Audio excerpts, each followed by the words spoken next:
moments like that happen in the grand finals. It is not easy, ladies and gentlemen.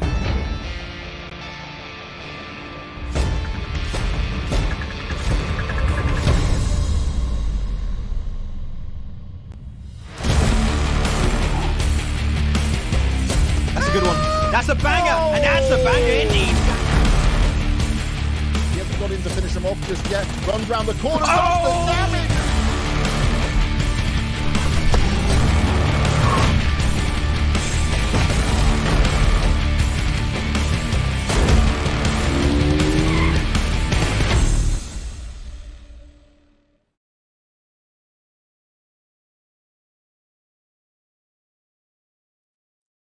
Hello and welcome back to the PUBG Mobile Pro League Africa Spring Split 2022. My name is DK. With me is Proxy, and of course today is our final day of the very first Super Weekend. How are you doing today? Pretty good, and excited to see what these teams are going to be bringing to the table today. Of course, we know, last day of Super Weekend. A little bit of pressure to add on top of that, and it seems like we're matching, DK. You know, I just needed some blocks, and then we would have been fine.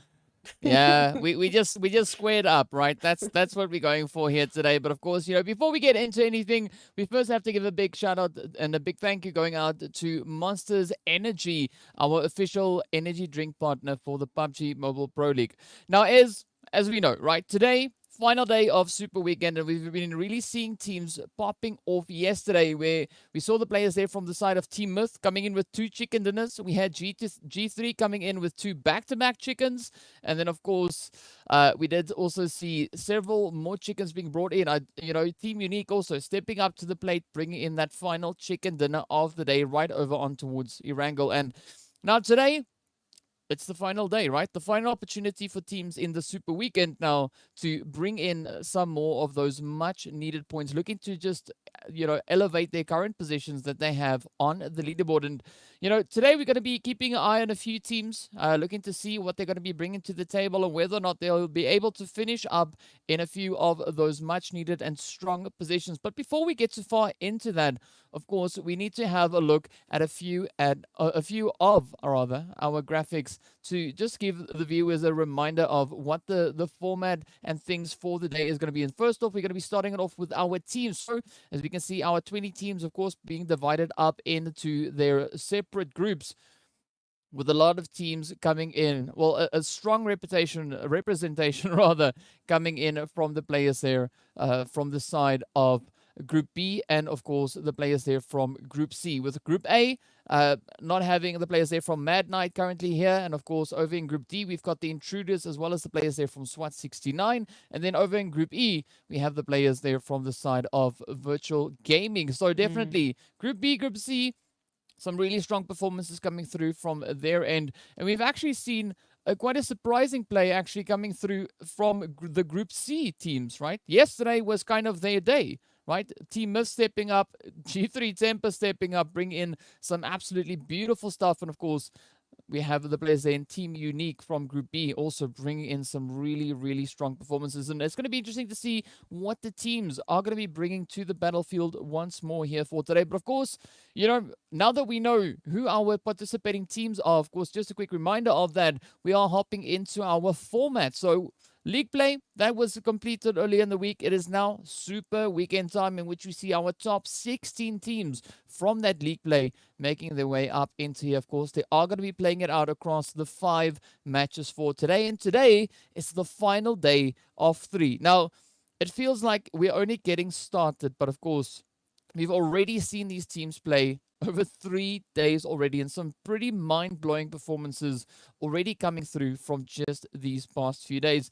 But we also then have to take a look at the next little graphic there, and I believe that could maybe be our prize pool. But what are your thoughts so far? Thoughts so far? Well, Team Mist, definitely an absolutely dominating performance coming through from them. And for the teams, like we said, last day of Super Weekend today. That also means the last day they can pick up some of those juicy winner chicken dinners. As we can see, there's $22,500 up for grabs over all 45 winner chicken dinners. 10 of them out of the window, another 5 up for grabs today. So that's another 5 times $500, of that special chicken. So I'm going to be interested to see who's going to be bringing it today. Who's really going to be pushing the envelope, because as we know, they might not come back for the next Super Weekend. Maybe not even the weekend thereafter. We don't know when we're going to be seeing all of these teams back in the lobby picking up their points. And those points, as we know, only way they're going to get into those finals. So I don't know. Today I'm going into this with an open mind, right? I'm not going to look at the last 2 days, because the last 2 days have been extremely surprising. So I'm expecting today to be the same. Yeah, I mean, and one of the ways that they can elevate their positions on that leaderboard is, of course, through utilizing the point system. Well, that is kind of the only way that they can advance themselves through the overall standings. Well, it's just a wild guess coming in from my side, but of course we can see the point distribution coming in there with those 15 points for that chicken dinner, 12 points coming in for second place. Then it trickles all the way down to 13th to 16th place, where they walk away with a little bit of an empty-handed play there, but they can make up for that coming in with the eliminations, because they are awarded 1 point per eliminations. And we've seen a few teams actually being quite aggressive, really utilizing those elimination points to the fullest. And one of the teams that, for instance, stand out for me with that regard is a team like Darkness. Yes, right? They haven't had the craziest run with regard to the placement points, but if we look over on towards the eliminations, they are currently sitting on 41 eliminations. So that is definitely helping in keeping them in their current position. But we got to have to wait and see what the teams are going to be bringing in. As I said before, there's a few teams that are still to step it up even a little bit more coming into today's matches, right?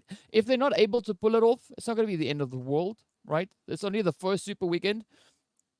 But it is going to make things a little bit more challenging for them, right? So if we look at it, once they move back over in towards the league play, right, they are going to have to play their butts off to ensure that they have another opportunity to come back into that second Super Weekend, right? Really having another chance to try and keep on pushing those points. And speaking about points, let's have a look and see what the overall rankings are coming into today, so we can better identify where these teams are. Of course, Team Miss, as we know, yesterday picking up 2 chickens, the day before also 2 chickens, and sitting them quite comfortably up onto 152 points. So you can see those placement points really showing quite a bit of a difference in between where they are and the teams hard on their heels, like the players, for instance, there from Cryptics, as well as G3 Temp. And so far, only 3 teams sitting past that century point. But Team Umbra are very likely to kind of to break up in towards that. And of course, Masters, we saw coming into yesterday's games,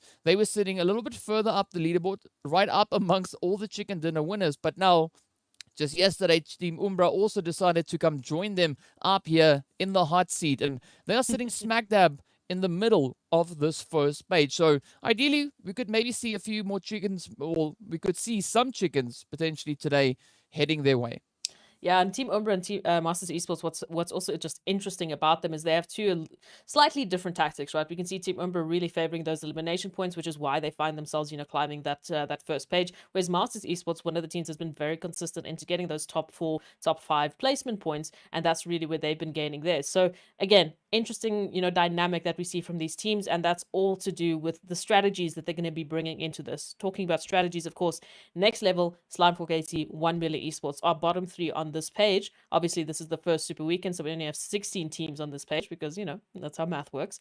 But they're the teams that really are going to have that extra pressure on them today, because as we said, there's no guarantee that you're going to be here for the next Super Weekend, maybe even not the weekend thereafter. We don't know when you are going to come back. So you have to take every opportunity that you do have to get those points to make sure that you are constantly in that top 16. Otherwise, you've got stressor in the back of your mind saying, I'm not making it to finals. I don't know if I'm going to make it to finals. And of course, the opportunity to get extra $500 per winner chicken dinner to, get a leg up on the rest of them and to get more experience and just push yourself higher and higher up that competitive leader. So I'm really hoping that we're going to see a few changes coming through from them, but still plenty of opportunities. Otherwise, you've got 5 more games. Yeah, and I mean, potentially, if you look at it, moving back over in towards the league play days, which are coming just next week, right? They could potentially have a little bit of a target painted on their backs because we know the players there from Mad Night in Africa, as well as SWAT 69 and Virtual Gaming, they want to make it up into Super Weekend. So I'm expecting to see quite a strong performance coming through from them. And you know, it's going to be interesting once they actually meet up with the players there from Next Level Slime and 1 million on those battlefields. But of course, speaking about the battlefields, here is our lineup, our map rotation for the day. Same as what we've been having for the previous 2 days. It is going to be Erangel heavy with a little bit of that Miramar and Sanhok action spread out in between. Now, you could almost go as far as to say that this is an Erangel sandwich, but I mean, seeing that it's 5 and there's an extra slice in the middle, this could probably be a little bit more of a Dagwood instead of being a sandwich. I like it. Are you a sandwich connoisseur, bringing in that expertise here? No, Dagwood. I love me some Dagwoods. No, absolutely. So, I mean, for me, I definitely am watching, you know, those couple of teams. Even Super Young Stars, another team is also, I mean, close towards those bottom 4.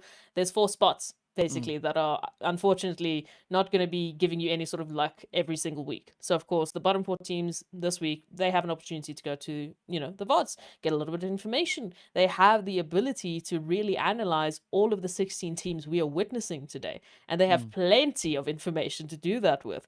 So they definitely going to be a very interesting set of teams and players coming through in the league week, and we'll see if that's going to, you know, how that's going to shift the Super Weekend standings next week. Yeah, and of course, we're expecting quite a bit of shifting to come through, not only in the teams next week, but also in their mentality coming into today, because we've been saying this quite a bit already. Like, today's going to be the last time for this teams to not only bring in a few more points on the leaderboard, but also go farming for a few more of those chickens, right? There's going to be 5 chickens up for grabs, as you've said, and we already saw a few of the teams being a little bit more on the greedy end, right? If you can put it that way, right? They've gone out, they're like, you know what, that's my chicken. And then they go like, well, that one is also mine, right? And there's nothing wrong with that because it really forces the rest of the lobby to kind of rethink their strategies and go like, you know, maybe we also need to start chasing these chickens, right? And it makes for some really exciting gameplay. And, you know, we saw coming through from League Play that the players here from Cryptics had an absolutely phenomenal performance. But so far in Super Weekend, I mean, the rest of the lobby has just been stepping it up, making it so difficult for them to have a kind of replication of what they've been experiencing a little bit earlier, just in the previous week. So I got to say, it's been quite exciting to see these teams just going absolutely ham with each other. But I'd like to see Team Umbra and Master Esports each getting at least 1 chicken somewhere today. Yes. Will that be a thing? We'll have to wait and see. But also, there's going to be a little bit of pressure coming in for the players there from Next Level Slime, of course, then also the players from 1 million Esports. They gotta finish strong on Super Weekend. There is no bad position in the first Super Weekend. All you gotta do is make sure that you can get all those possible points that you can find in the 5 games for the day. Yeah, we were talking about it yesterday as well. You're adding yourself a little bit of a buffer because, like we said, nothing is guaranteed. After this weekend, you're not guaranteed to be playing Super Weekend. You're not guaranteed to have those opportunities.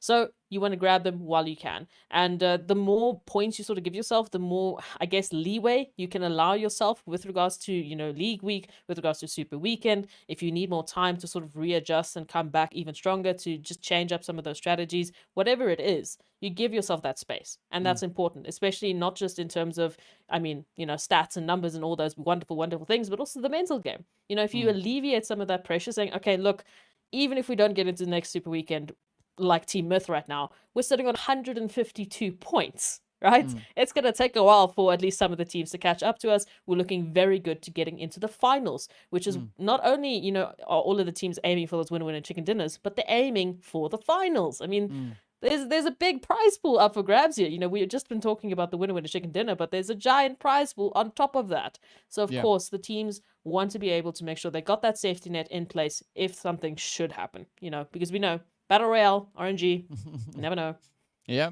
And you were talking about a mind game, right? So one team I do think that have a bit of a mind game working in their favor is going to be Masters Esports, right? Give Bamboo and Sin, give them weapons, give them utilities, and they are just absolute monsters when it comes to the accuracy that they are able to bring along with that. I mean, we saw a lot of that coming through yesterday. Sin and Bamboo both just absolutely pinpoint. It's like they turned those frag grenades into like little homing grenades or something, right? Because once they send them out, they just land to near perfect perfection and precision as well, and they just go. And that's it. Thank you. You know, thank you for the points. That's what we need. And I mean, definitely they've been pretty consistent, especially with regards to their placement points. They are really good at making it up into those later phases. Now they got to look to see how they can kind of just bring in those elimination points as well to keep that pressure up and push them a little bit further. Because if we look back to our first Erangel match we had yesterday, the one that shifted all the way down towards that southern side, they came so close, right? They were in the top 5, having such a strong run, making it all the way so far up into those late phases, I nearly ran out of English. But that is just how far they made it in. And what I'm really liking about all the teams here is that the competition is so tough. Yeah. Right? They keep on changing who is which team is going to be the one to take the chicken next. It is constantly evolving, constantly swapping around, and it makes for a super exciting gameplay. I mean, because even though we are sitting here and we've been watching these teams play, not only the matches they have currently right here in PMPL, we've been watching them all over the place, right? Yeah. We still have absolutely no idea what the outcome of today is going to be.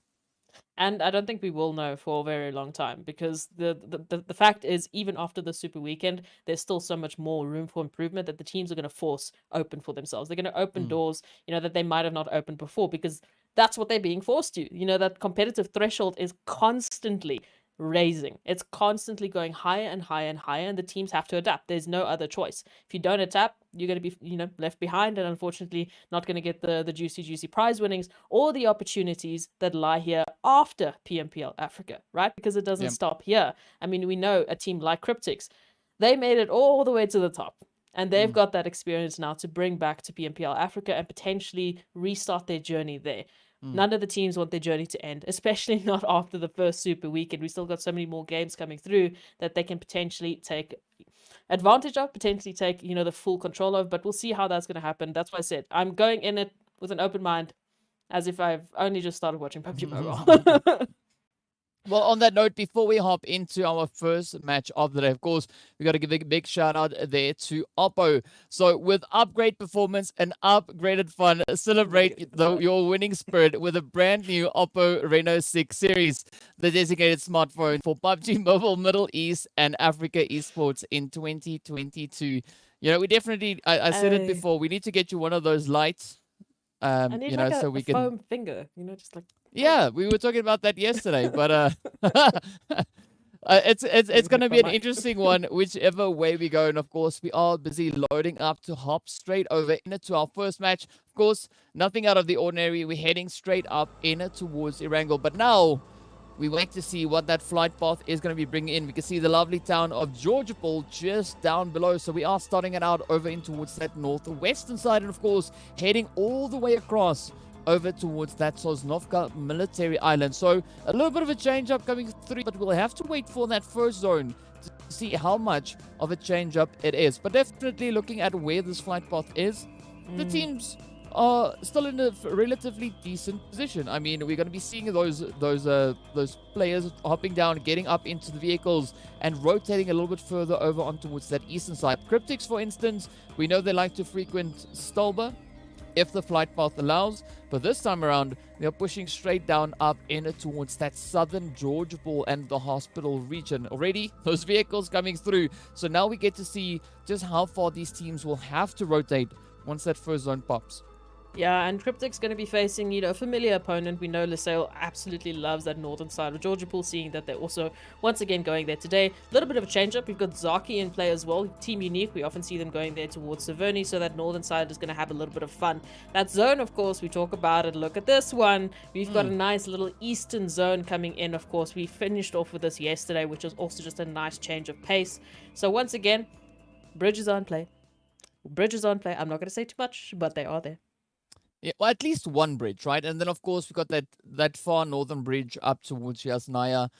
We don't have anyone there for the time being, at least. But I'm not really. I don't really think that we're going to be seeing a lot of congestion towards those bridges, as a big majority of the teams are centered more towards the middle portion of the map, as we can see those lines heading straight across from Ruins to Mansion. Then also we've got Gatka and Prison region, as well as, well, almost Quarry down on the southern side, and that Multa power section, of course, also being relatively open. But already we do see those rotations starting to come on through. G3 and YONKOUS finding themselves in a little bit too close of a position here, but fortunately they are respecting the first stage.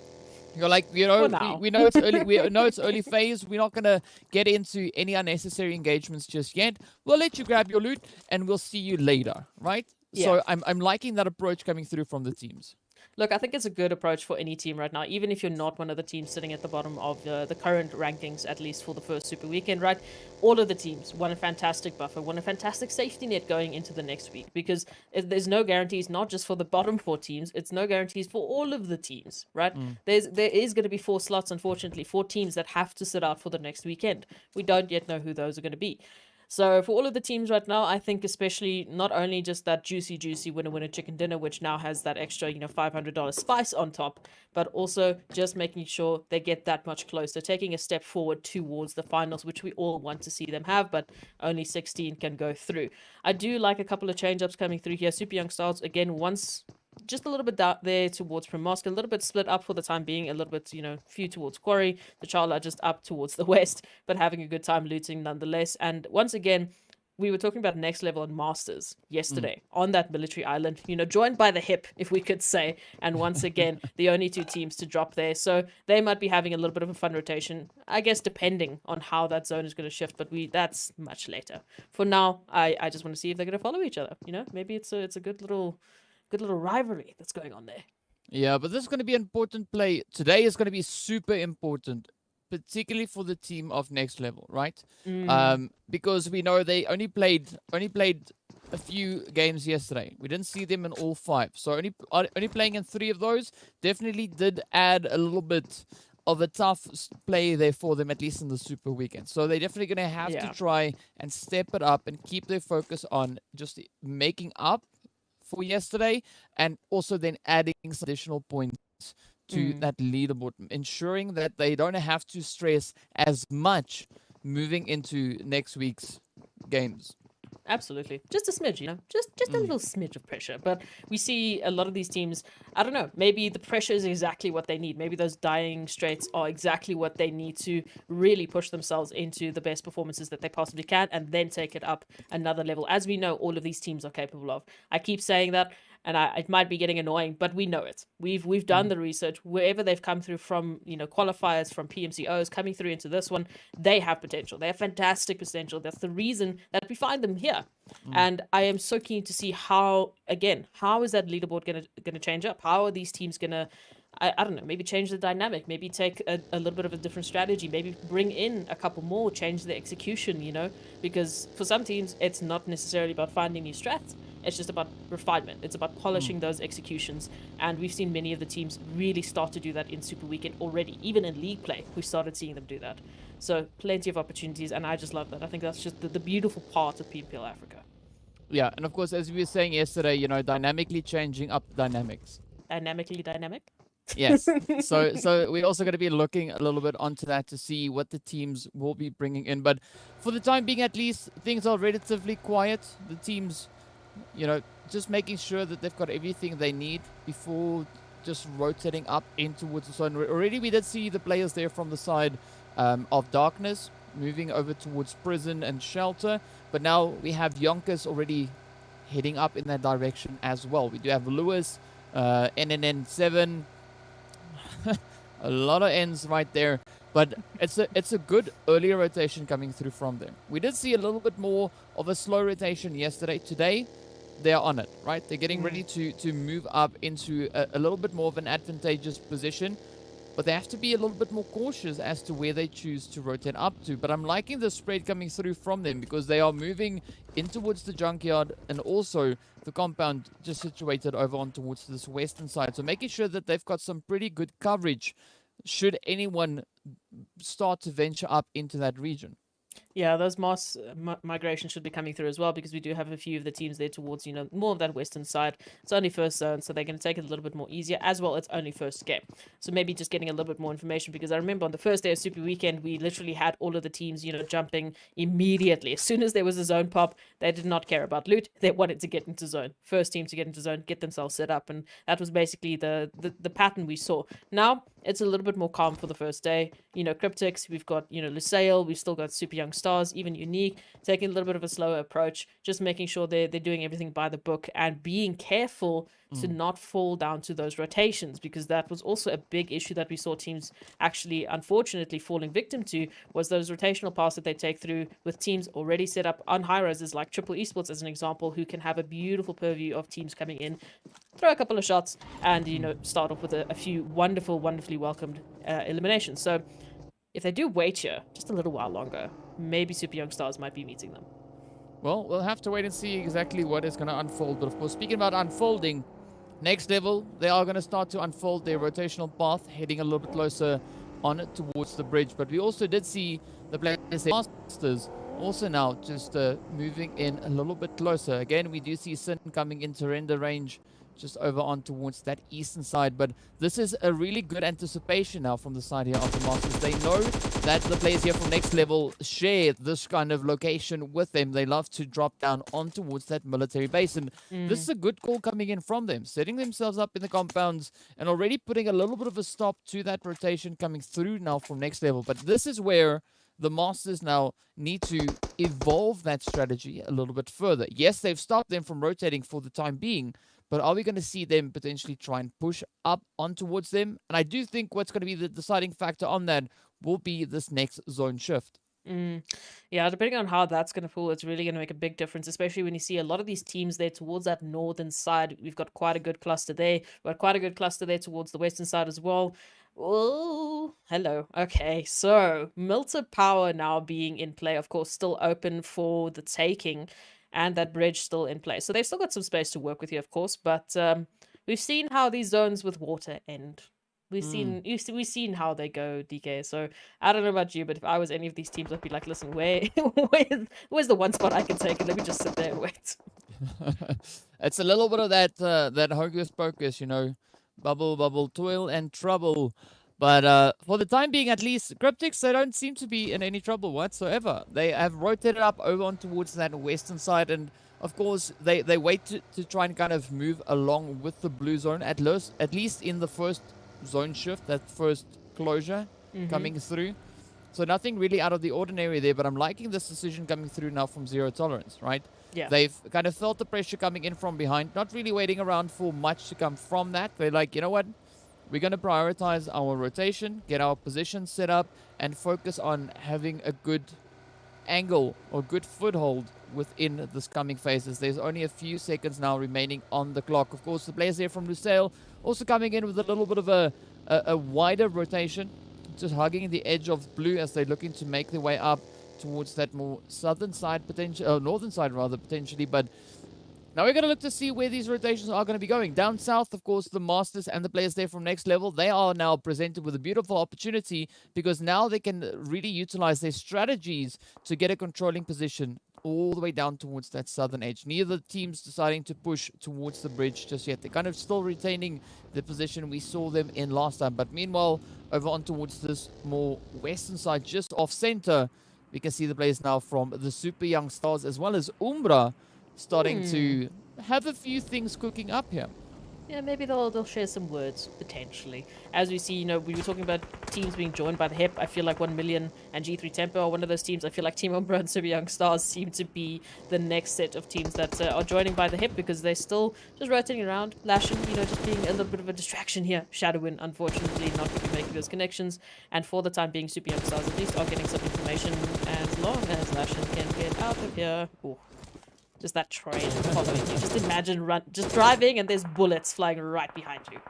Yeah, well, Lashin doesn't have to imagine that. He is experiencing it firsthand. And I mean, SW1D3 definitely being quite accurate as we can see those hits just slowly and steadily making their way through, just lighting it up from the bottom end, flying right underneath that ever lovely buggy. But of course, things are also looking a little bit tough on the side here between Darkness and the players from the side of Blackjack, as Blackjack now comes moving up on towards the lumberyard, and we can see Lelouch and the team now trying to keep those angles, already losing Zane a little bit earlier on, but they've been able to find 2 knocks already up into the side here of Darkness.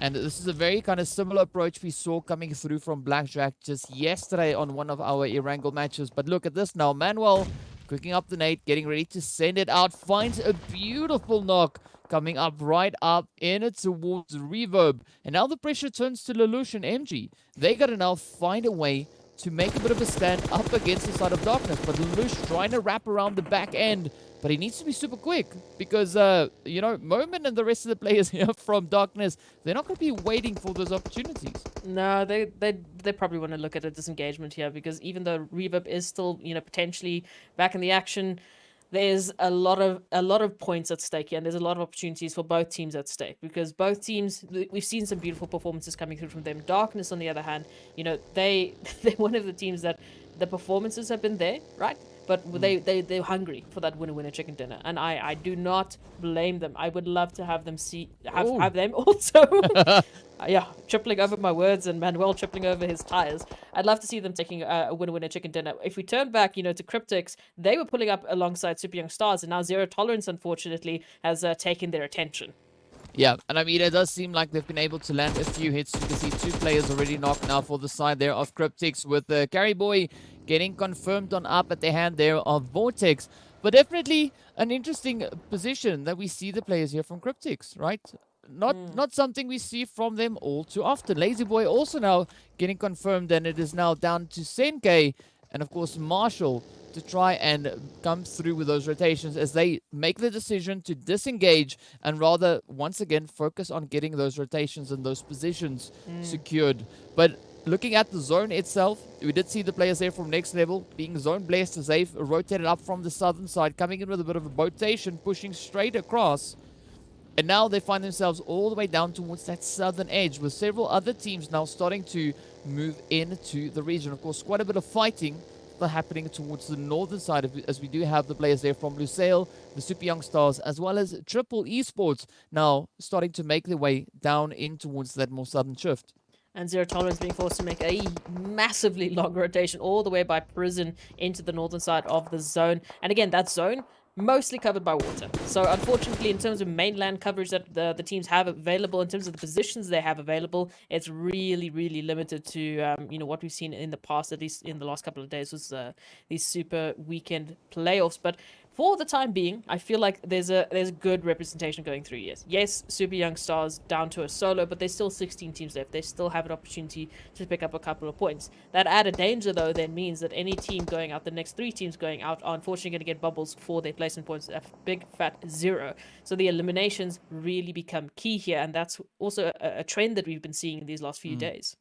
Yeah, and I mean, well, already now the players there from Team Mist finding themselves in a little bit of a pressure position, as we do have the team there from the Masters, as well as the side of, I believe that is 1 million right up alongside them. Cryptics also just sharing the position over on towards that western side, but the blue zone is now continuing to move further and further inwards. And we're going to look to see where that next shift will be taking us. It just centers perfectly down on towards that beautiful horn we have down in that southern side of Malta. But this is where it becomes quite challenging, because we can see there's only like one main compound over on towards the southern side, and it is right in between the players there from G3 Next Level. But over on the coastal side, things are looking pretty hairy. Of course, the Masters now trying to make their push in, but the Myths, they're just waiting here, ready to welcome them in. Already Farouk comes in with some absolutely phenomenal grenades, but they receive a beautiful one in retaliation. Sin, being one of the players that we pointed out, do not give this man a frag grenade, because you will live to regret it.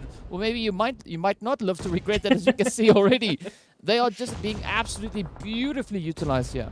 Absolutely. I mean, this is the perfect, I was going to say perfect opportunity for Masters here. A ridgeline battle with grenades. Tell me something else that they could absolutely wish for. Bamboo, though, trying to sneak up here onto the flanking line to find a little bit of an option here. But unfortunately, their teammates are being absolutely bombarded from the side of Myths, who are also trying to pull up right alongside them. And Darkness actually going out in the meantime takes us down to those 15 places, but the zone coming in now forces their hand. Team Myth and, of course, Masters Esports, heavy engagement for them here, a heavily invested engagement, and they still have to make their way into zone. And, of course, as we said, Cryptics, 1 million, they're just right along the zone line. So for them, this rotation, it's going to be tough.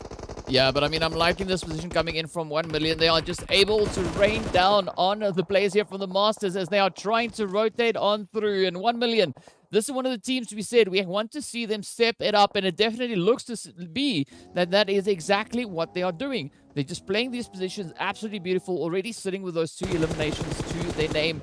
But will they be able to bring in any more? As we can see the players here from the side of YONKOUS now also trying to reach across. Up comes a little bit of the push with the vehicle getting right up alongside them. Not quite sure what Black Lost was trying to do there, but fortunately for them, it did pay off, right? They were able to get that squad wipe coming in, and with that, the players from the Masters are sent back into the lobby. But it was a little bit of a dangerous play, right? We got the players from Cryptics as well as YONKOUS also positioned within this region. Now, this is where the players from 1 million have to react relatively quickly, right? They got to be super proactive and look to push into the next position.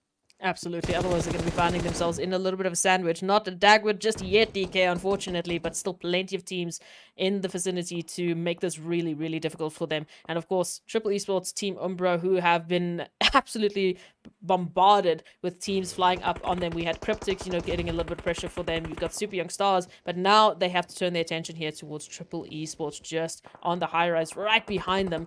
And of course, look at these rotations coming through. Slimefork AT in the kill feed as well with Lusail.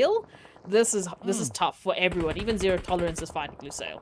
Yeah, Pronto getting caught out all the way up in towards that blue zone. But here we go now. The pressure continuing to mount as we see the fight for control of this western region coming in. We do have the players there from the side of Triple Esports also now feeling it as 1 million and YONKOUS come through with some beautiful spray downs. But it's not going to stop anytime soon. Up comes a quick rush now, as well as the players from Umbra wanted PRZ and Shadowwind. Oh, try to come in with a bit of a surprise position, but look at this. The defense is just working out so beautifully as Marshall is able to put a very quick stop to the advances coming through. And of course, Myth also adding to the carnage. But Marshall is the last one left. Farok and Momin trying to make their dance around this western side. Quite a bit of ground still left for them to try and cover as the zone has continued that shift down towards that southern side. 1 million also now just trying to lick their wounds, trying to get their players back into fighting form. They still have all 4 players in, but now it is down to that reposition. Unfortunately for them, that western side of the zone seems to be relatively open for the taking. Relatively open indeed, as YONKOUS making their approach there towards that southern side. And of course here, just alongside 1 million, we've got the players from Myth and Cryptics. And Myth just being confirmed, Cryptics want to make sure they do not pick up their 5th winner chicken dinner for the time being. We said it, Slimefork AT, G3 Temper, Blackjack Esports now in a little bit of contention. Smack bam, pretty close to center zone. So fantastic opportunity for them to hold onto this position, but they have some contention for it. Yeah, and there's going to be a lot of contention coming through as we can see this whole northern side of the zone just looking like a bag of Skittles. Colors galore. The players here from Lusail also now looking to step up, join the party, but unfortunately, that is the end as they get sent back. We are down to final 9 teams left up in this lobby, and up north is looking pretty tight. We can see the players here from Unique. We got G3, we got Blackjack, we got Slimefork AT, all just duking it out, looking to see who will be the team to have a controlling position up in towards the zone. But of course, G3 also partially positioned on towards that center side of the zone. 1 million also now starting to move up. 1 million, rather the players there from next level, also finding themselves smack dab center. Already 3 eliminations to the name. But up north, this is where the pressure is going to be. As we can see those knocks coming in on towards the top of the hill.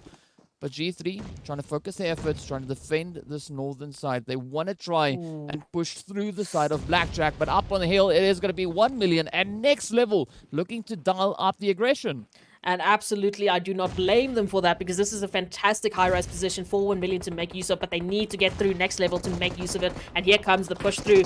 Elwani going down now, and all of a sudden 1 million having an opportunity here. All members still up and alive, and next level not looking too healthy, as Azar is the last remaining member running through fire as we talk about it, and still managing to stay alive. A lot just behind that highline rise, but look at that. It's just an absolute reign of terror, which is 1 million Esports looking to take them out, and they will. So Cryptics next level out, back in the lobby, and 1 million now being zone blessed.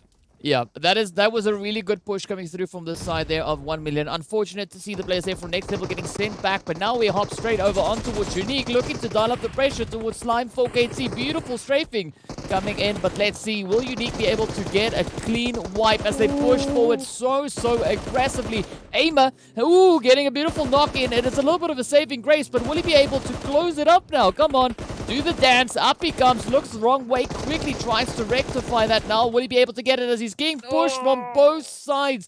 Unfortunately, Slime 4KT gets sent back in that 7th position, but still a good finish for them. They are in need of those points. But here we go now. G3 and the players from Blackjack still fighting for control of the north. The zone shifting further down towards the south. They have to wrap this up. Unique also still holding up alongside them. But all three of these teams need to now prioritize the position over in towards the zone. And they'll have to go through 1 million Esports to do so. So the longer they take with this investment, with this contention, the more opportunities they give 1 million Esports to just look on down and get a couple of shots. But YONKOUS and Super Young Stars might just have something to say with that. Team Unique now putting up rear on the side, but Flacco is ready for it. Finding one. Blackjack Esports just pulling on in to get a piece of the action, and they're doing well to start us off with this. This contention is going to go absolutely crazy here, DK, because this position is vital for them to get into the zone. Yeah, we're seeing third party upon third party upon third party coming straight through. It is non-stop chaos, non-stop terror, but 1 million looking pretty golden up on towards the hilltop right. We can see Lashin from the side there of Super Young Stars all the way down the cliff. Lewis also in quite a challenging position, but the pressure, the focus is going to be up on towards the north, right? G3, they are looking to add another chicken dinner to the board, and so far Blackjack looking to put up quite a bit of a fight, as we can see those heads are coming through. It all comes down to Revo, but of course Buden on the opposite end. But who will be the one to get it? Because 1 million, they continue to apply the pressure with that. Unique. Down goes G3 Temper. Unique looking to push on forward. Blackjack also getting traded off in the exchange, but now 1 million going up against the players here from the side of Unique. Both teams sitting on 9 eliminations apiece. Not coming through on towards Dexter now puts them on a 3v3, unless of course that res is pulled off. But now 1 million just riding absolutely high on their position here is. Yeah, unfortunately, intruders have come through to your real estate, and 1 million Esports desperately trying to make sure that that's exactly where they stop. Unique on an absolute tear here. They've had a fantastic start to this first match, and of course this will just make it even better. If they take out 1 million Esports here, they have a fantastic line of sight to that winner chicken dinner. But it starts off by trying to navigate the terrain here. 1 million, of course, were the team to set up here. They were the team to have themselves set and prepped for teams coming up from that high rise with those early contentions, and they still have 4 members alive and well into this one. Now Scap, Slike, and Chills from Team Unique just sneaking up on that ridgeline with the smoke in play, hoping to just confuse and maybe just find a little bit of a pathway to zigzag into 1 million. But there's nades, there's mines in the field here, DK.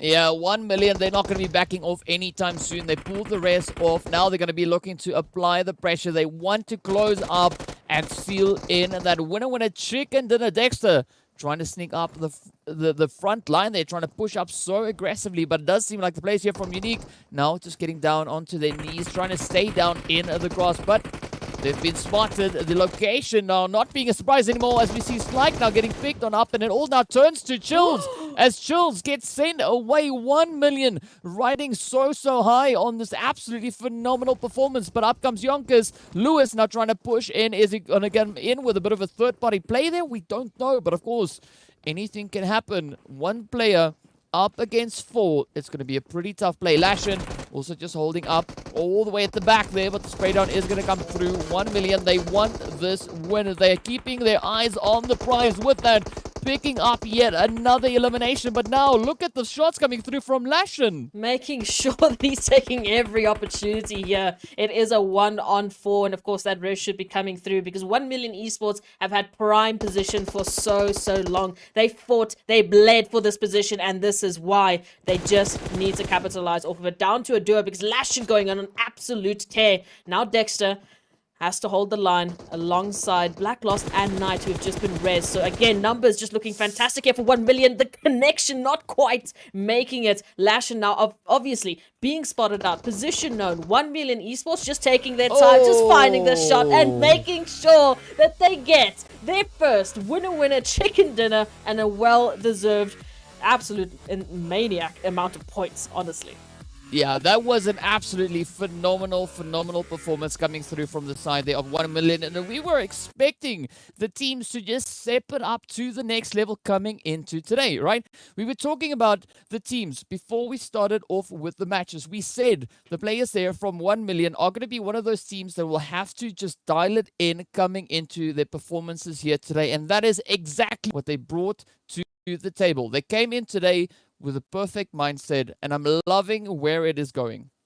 No, it's exactly what we wanted. I mean, we said that they needed to pick it up. I wasn't expecting that they were going to absolutely kick it up to the next level, to the next notch, maybe into the next week even, as they take that first winner chicken dinner. And of course, it came down to that positional play. As soon as they got that opportunity to take that hill line, to take that opposition from next level, they basically got it in the bag for them. They made sure that all of their players were in that final fight, and we've seen that time and time again. As soon as you get yourself good position, good numbers, I mean, you just need to get that final fight, and then it's as good as yours. So fantastic work for them. I mean, this is really the jump up that we couldn't have asked for. Better performance coming through from them. Yeah, some really great players coming through in this last match. But of course, we also know that we do have a few highlights coming through from the performances of the teams in this previous match. So I cannot wait to see what the highlights will bring forward. But I got to say, a really satisfying start to this last day of the first Super Weekend. I mean, this is the day that we're going to be seeing a lot more of these kind of performances coming through from the teams. Who will be the next one to do that? We do not know, but so happy for the side there of 1 Million Esports. I mean, we've been waiting for them to step it up, and as they finally did it, they came in kicking off the day with an absolute banger of a match. Again, I couldn't have asked for a better start from 1 Million Esports. Not only did they get that winner chicken dinner, but they were so proactive in picking up eliminations, and it almost felt, I couldn't even think of a better rotation for them. I mean, they got the one position center zone that's just happens to be on a high rise that helps them to have a full 360 view of all of the teams around them that were too busy fighting each other for them to do anything about that. Team Unique, I think, was the closest to really applying the pressure to 1 Million Esports in those final, spats that we saw. But again, 1 Million Esports, they just calm and collected as they recenter themselves. They reset, they came back, and they just beautifully executed the plan that they had to take out Unique. And then it was basically what, a 4v1v1. I mean, yeah, come on. But that's what we love to see. I mean, teams just coming in with unexpected plays all across the board. And just to highlight a few of those unexpected plays, we are going to be jumping up into our highlights. So enjoy them. We'll see you guys back in a short moment.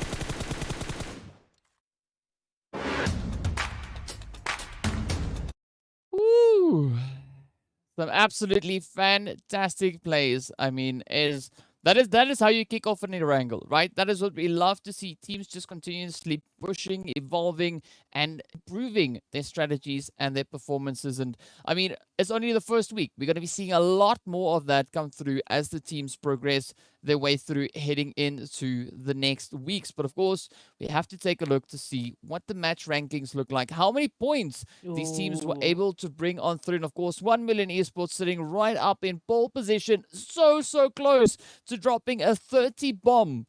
But 29. Ain't nothing wrong with that. 14 eliminations to their name. Oh, look, I knew they were active, but I wasn't keeping track to that extent. 1 million esports. I mean, what did they do today? You know, what VOD reviews did they go through? Because absolutely just bringing a whole different performance than what we've seen from them on this super weekend, which is exactly what they needed. I can't even stress this enough. So, I mean, this is what we're talking about, not just climbing those ranks, but making massive, massive leaps. And that starts off with a game like this from 1 million esports. You know, we saw Cryptics, we saw Team Unique as well going on absolute tears of their own. I really love the proactiveness coming through from Team Unique. You can see, even though the placement points weren't there, picking up those 9 eliminations really helps them to stay on track and just keep staying consistent, which again, we love consistency in Super Weekends, DK. Yeah, but also you gotta commend the players there from Super Young Stars, bringing in some really much deserved points onto the board as well. But then as we take a look over onto the second page, everybody, right? This feels like we're on the Oprah show, right? Everybody walking away with points. You get a point, everybody gets a point. I mean, Darkness walking away with points, Triple Esports, as well as the players there from Masters, Umbra coming in with 2, Myth with 2, Slime adding the 3 in. Next Level also walking away with their 4 alongside the players from Zero Tolerance. So this is an absolutely beautiful start to the day. Yes, the teams didn't finish in the placement points where they would have wanted, but everybody picked up a point in this first match. And I think that's the first time we've actually seen that. You know, we haven't had really games that were so, I don't know if I can really call them well balanced, but I guess it's the closest to well balanced we can really get. Of course, 1 million leading the pack in terms of points, but again, as you said, at least someone in every single slot has picked up a point. 1, 2, it doesn't matter. All of those points add to your schedules, to your rankings, to get yourself up into potentially either the next Super Weekend or the finals, as we know. So great performance. I mean, if this is how we're starting Erangel, can you imagine what the rest of the maps are going to be like? Yeah, it's going to be absolutely crazy. I mean, and that was just a little bit of a taste of what we could be expecting to see come in from the teams moving through the games here today. And absolutely crazy stuff. But of course, we know we are ourselves getting ready for that second match, which is going to be heading over on towards the ever dusty dunes of a little bit of that Miramar action. But before we go anywhere, I want to give a big shout out to Nomo TV, the PUBG Mobile 2022 official streaming platform partner. Much love going out to them. And on that, we are going to be taking a quick break. So be sure to stay tuned and we'll see you guys right back after the break.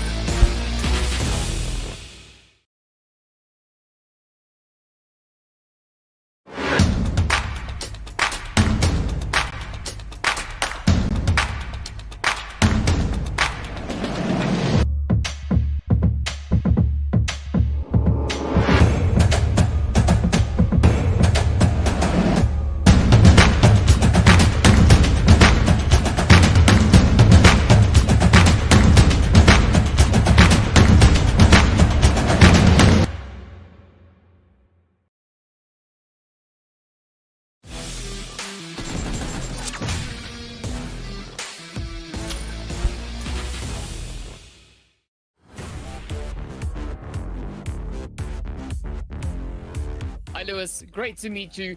Please introduce yourself and your team. Hi, I'm Luis, and I'm currently playing for YONKOUS Esports, and I play as IGL. We have other members like Pennywise, who plays as supporter, and Izumitsu, who plays as fragger. We are excited to play the PMPL Africa Spring Split.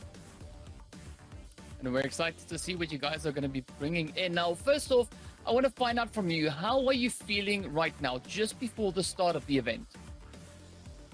We are really confident for this PMPL because we practice a lot, and we are really looking forward to play against other teams. And we know we can get a top 3 or even win the PMPL Africa. Well, that is some really good estimates to bring in right off the bat. And now I want to ask you, has there been any changes to your team compared to the team from last year? Yes, we made a couple of changes because one of our players retired and replaced with another one who is really good as well. So nothing is changing in our gameplay. Well, that's good to know. Now, I want to ask you, what do you think your expectations of your team is coming into the upcoming PMPL season? Like I said before, I'm really confident with this PMPL. Me and the team practice a lot together, and I have high expectations for this PMPL. Well, that's great to know. Now, seeing that you've got high expectations coming into this, what would you say your ultimate goal or ambition is? I think this is everyone's ambition is to win the PMPL Africa, or like get top 3 or even top 6 to qualify to the PMPL MENA and Africa.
Hello and welcome back. It is time for us to make our way towards our second match of the day. Of course, it is also the fourth final match of this very first Super Weekend. Of course, we're also making our way over on towards the Dusty Dunes of Miramar, as we said before the break. And this is where we look to see what the teams are going to be bringing in to that battlefield. And let us know what your thoughts are. Let us know, who do you think is going to be the team to walk away with a winner chicken dinner right here on Miramar. Hit us up on social media.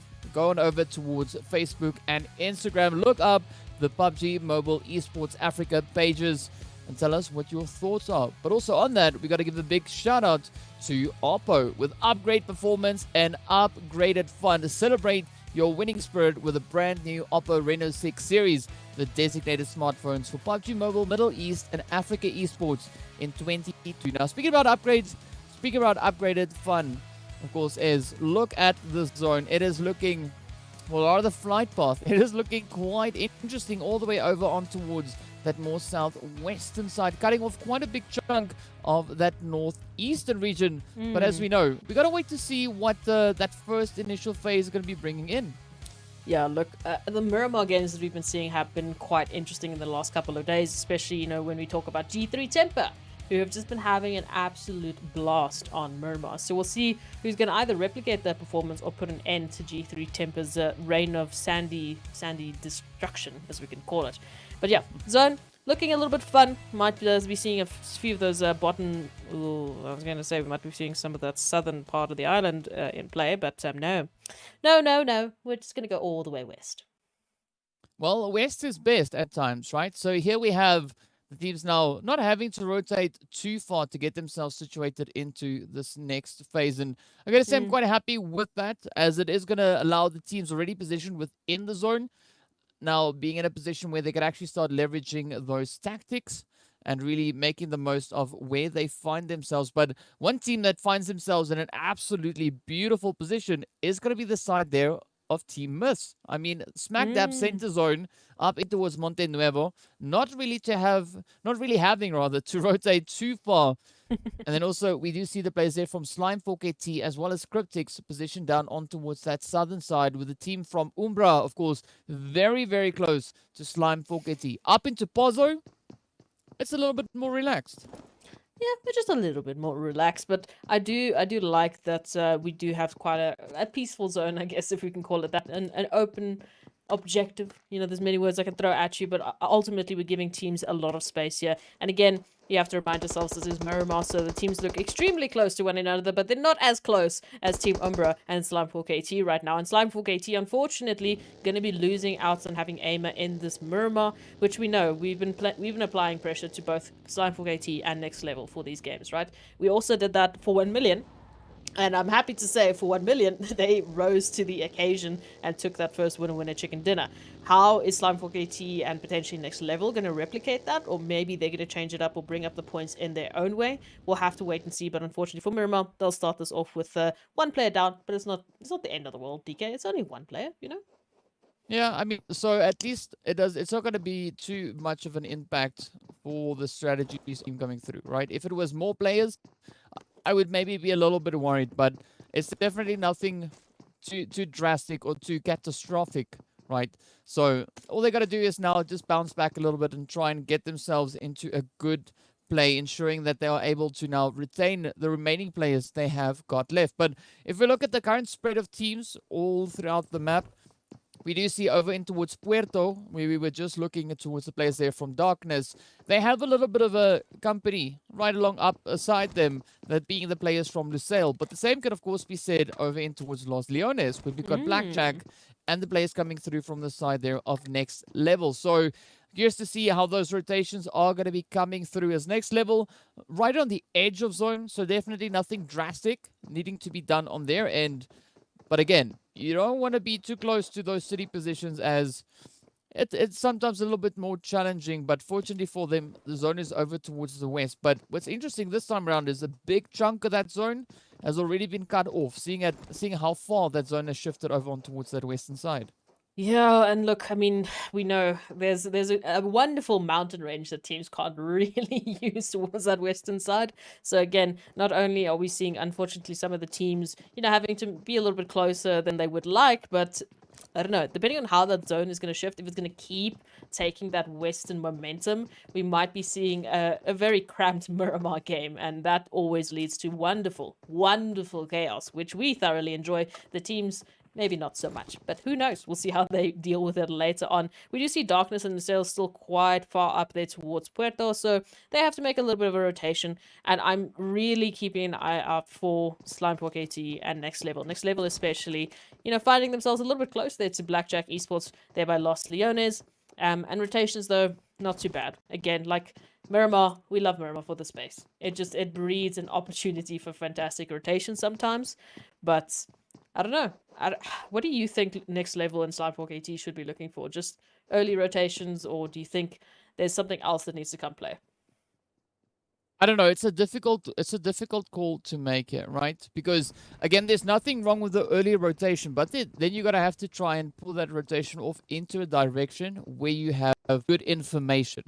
Because a rotation is only as good as the information you have while making that rotation, right? If you go in blindly, it could be a huge mistake. So you could also be 50-50. Either you run into someone or you don't. But if you have the information, if you have a scout going up ahead, looking at the position where you're thinking of rotating towards, it could be a much better informed decision that you can make from that point, deciding whether or not it's going to be worth the risk trying to move into that region. But there are a few spots starting to open up, as we do have the players from YONKOUS, for instance, now starting to rotate up from that northern side. And we do see Creative Fields getting left a slight bit open. But where the congestion is not really letting off just yet is right up in towards Chumacera, where we see the players here from Slimefork AT with Umbra also just starting to circle around on towards that northern edge. Yeah, and for Team Umbra here, they have an opportunity. They've got beautiful high-rise, so Morteza in particular can get some fantastic information. If they've got mini 14s in hand or any other sort of long-range weapons, they might be able to start picking up some beautiful, beautiful eliminations here. Unfortunately, to the detriment of Slimefork AT, but we'll see how that ends up going, because again, there's no rush at the moment. Ooh, Plaza, please, behind that ridge line, my friend, because Morteza is a little bit too precise with these M4 shots. But again, I think there's opportunity for Slimefork AT here. They've got an opportunity. We know they're fantastic with engagements, so maybe this is how they started off. Yeah, all they got to do now is keep the focus on and continue to apply that as best they possibly can. And I mean, particularly looking at the players here from Slimefork AT, they are in need of finishing off on a good note, right? They are currently sitting up in towards round about that 15th position somewhere. But, I mean, Team Umbra, they're not going to be backing off of this engagement anytime soon, right? They are positioned within the zone. They don't have anything really to try and even worry about. So all they got to do now is keep the focus, keep the pressure, and they could very likely be adding several more points to their total. Oh, I like this play coming in from Umbra. Look at the flank that's coming through, really applying the pressure there on Slimefork AT, because all of a sudden, the angles they need to worry about just become larger and larger. Thankfully, though, Storm with a beautiful angle onto Wasted will just alleviate some of the pressure that Umbra has been applying, give them a little bit of space here to work with. So now, all of a sudden, SW1D3 finding themselves a little bit sandwiched here between two Slimefork AT players, and that wasn't the plan. No, that was not the plan they wanted to work with here. Yeah, they were looking to have a little bit more of a fruitful push there, as we can see SW1D3 now also quickly being dealt with. So this is a really good play coming through from the side here of Fork AT, right? But now they just need to keep it up. All they got to do is deal with Morteza. That is the only player standing between them and a bit of breathing space. That's all they need. We see Storm now looking to push up. He is doing it relatively isolated. We do see Plaza also looking to rotate up alongside him in support. But he gets caught with his gun down. But fortunately, he is quick enough to react, to put those hits in and deal a devastating blow to the side of Umbra. Well done, Slimefork AT.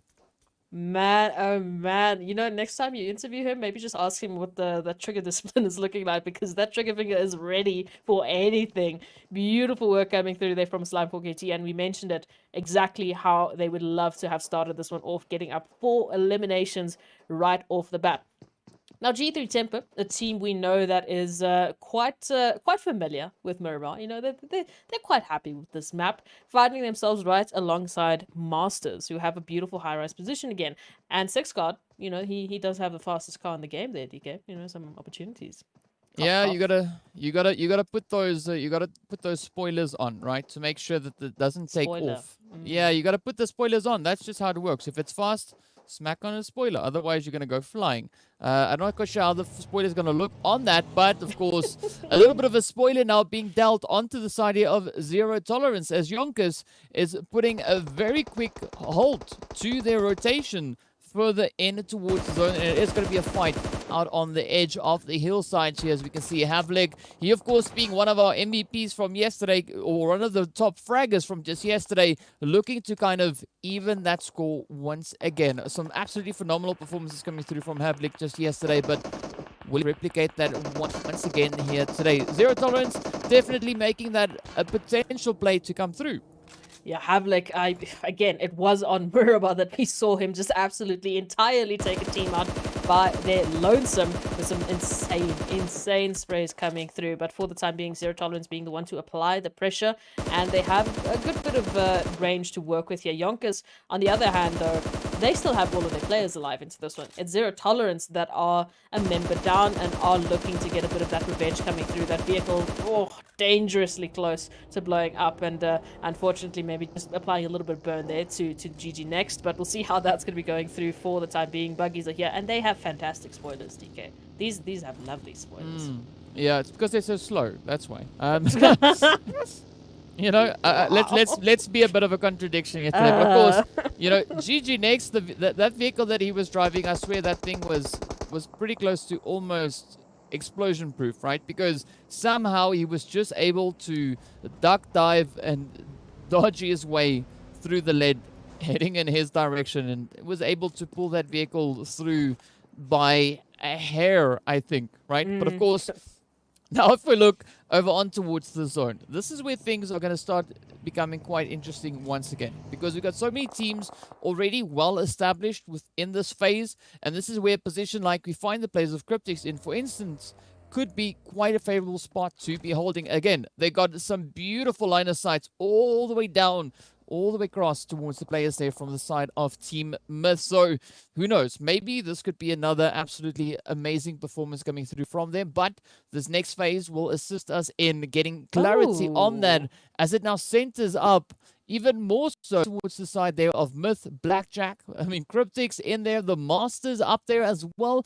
But G3 up in the north, we saw Northern Zone, when they start pushing in from the north, things start to happen. This time around, they're on the edge of zone, so I'm not quite sure if that really qualifies as the exact same kind of thing, but we'll have to wait and see, because we still have so many more teams left moving into the zone.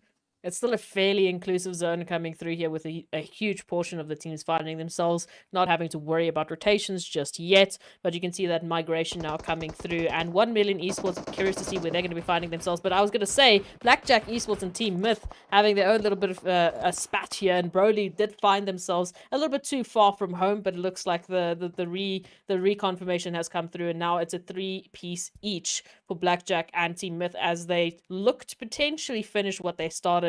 But those rotations might have to take priority, as many of the teams are coming through. And we know that even though you might have a fantastic position, if you don't manage the numbers that get thrown at you when the zone pops, you might be finding yourself back in the lobby. And we've seen that happen many, many times before. So Blackjack Esports, right, for the time being, have to disengage and just take a little bit of a record of what is around them, so that they don't get themselves caught off guard, because we know the chaos really starts to happen from this point onwards. Yeah, and it becomes quite difficult to keep track of who's where and what's when and whatever's happening, because there's so many teams. I mean, we've got still 15 teams left. Even the players here from Next Level and Darkness now rotating up side by side, as they are both looking to find a decent setup coming into this phase. Both teams heading down towards the south, and at least for the time being, that southern approach is relatively open. We do see the players from Cryptics and 4KT positioned just a little bit further up ahead. But now we're going to look to see what Darkness and Next Level are going to be doing. Will we see them duke it out coming in from that southern side? Meanwhile, elsewhere in zone, oh, it's Monte Nuevo. We've got Zero Tolerance and Myths now starting to meet each other over in towards the city already.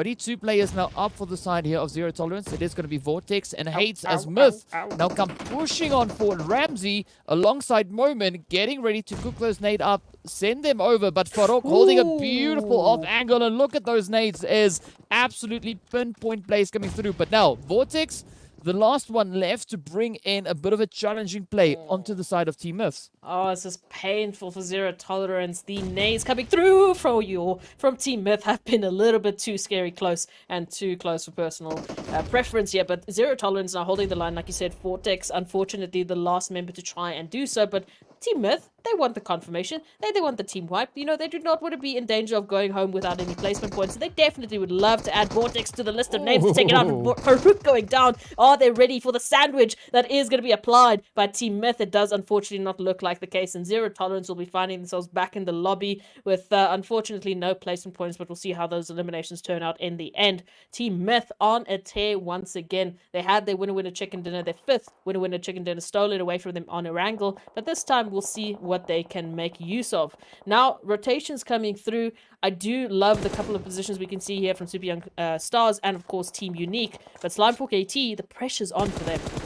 Yeah, the pressure couldn't be any higher. Now they are trying to just leverage their position coming in all the way from the southern side of that zone, taking a super aggressive shift all the way up north. And this is where Slime4KT is really going to be put to the test. But I'm liking that off-angle play coming through from the side there of Pronto, right? It's a good angle for them to bring in a little bit of that pincer maneuver. We can see also now Storm starting to advance their way further forward. Plaza trying to keep the attention on himself while the rest of the team now looks to move up into position. Plaza not really finding the spray down just yet, but it doesn't matter all too much just yet. Now, I'm liking this play. Pronto, Slime, or Storm rather, having position up towards the north of them, and now they are in a position where they can apply a lot of pressure onto the players here from Next Level. I can't lie. This little fight that might be happening is giving me a big smile on my face, because these are the 2 teams that have the most pressure on their backs of today. They have the most pressure coming in through the last day of Super Weekend, and now they are finding each other and looking to take one another out. Slime4KT already off of the back, riding a beautiful train of 5 eliminations, so they might be looking good for this one. Darkness, YONKOUS, and Cryptics, though, finding themselves right next to each other, and Marshall now going down. All of a sudden, it's not looking good for either side. Yeah, up comes YONKOUS rushing straight on forward. They're looking to pick up those elimination points. Are they going to be able to stick it to the side of Cryptics? You can see a beautiful back and forth coming through, but the drop shot getting pulled off Cryptics.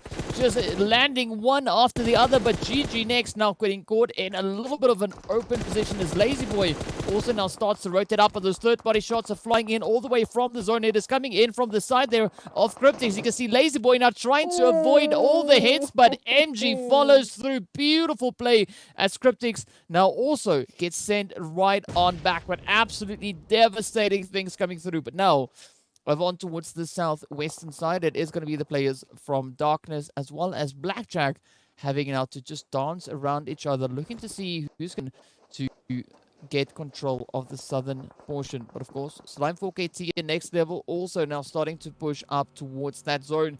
Both teams opting for different approaches, going in separate directions.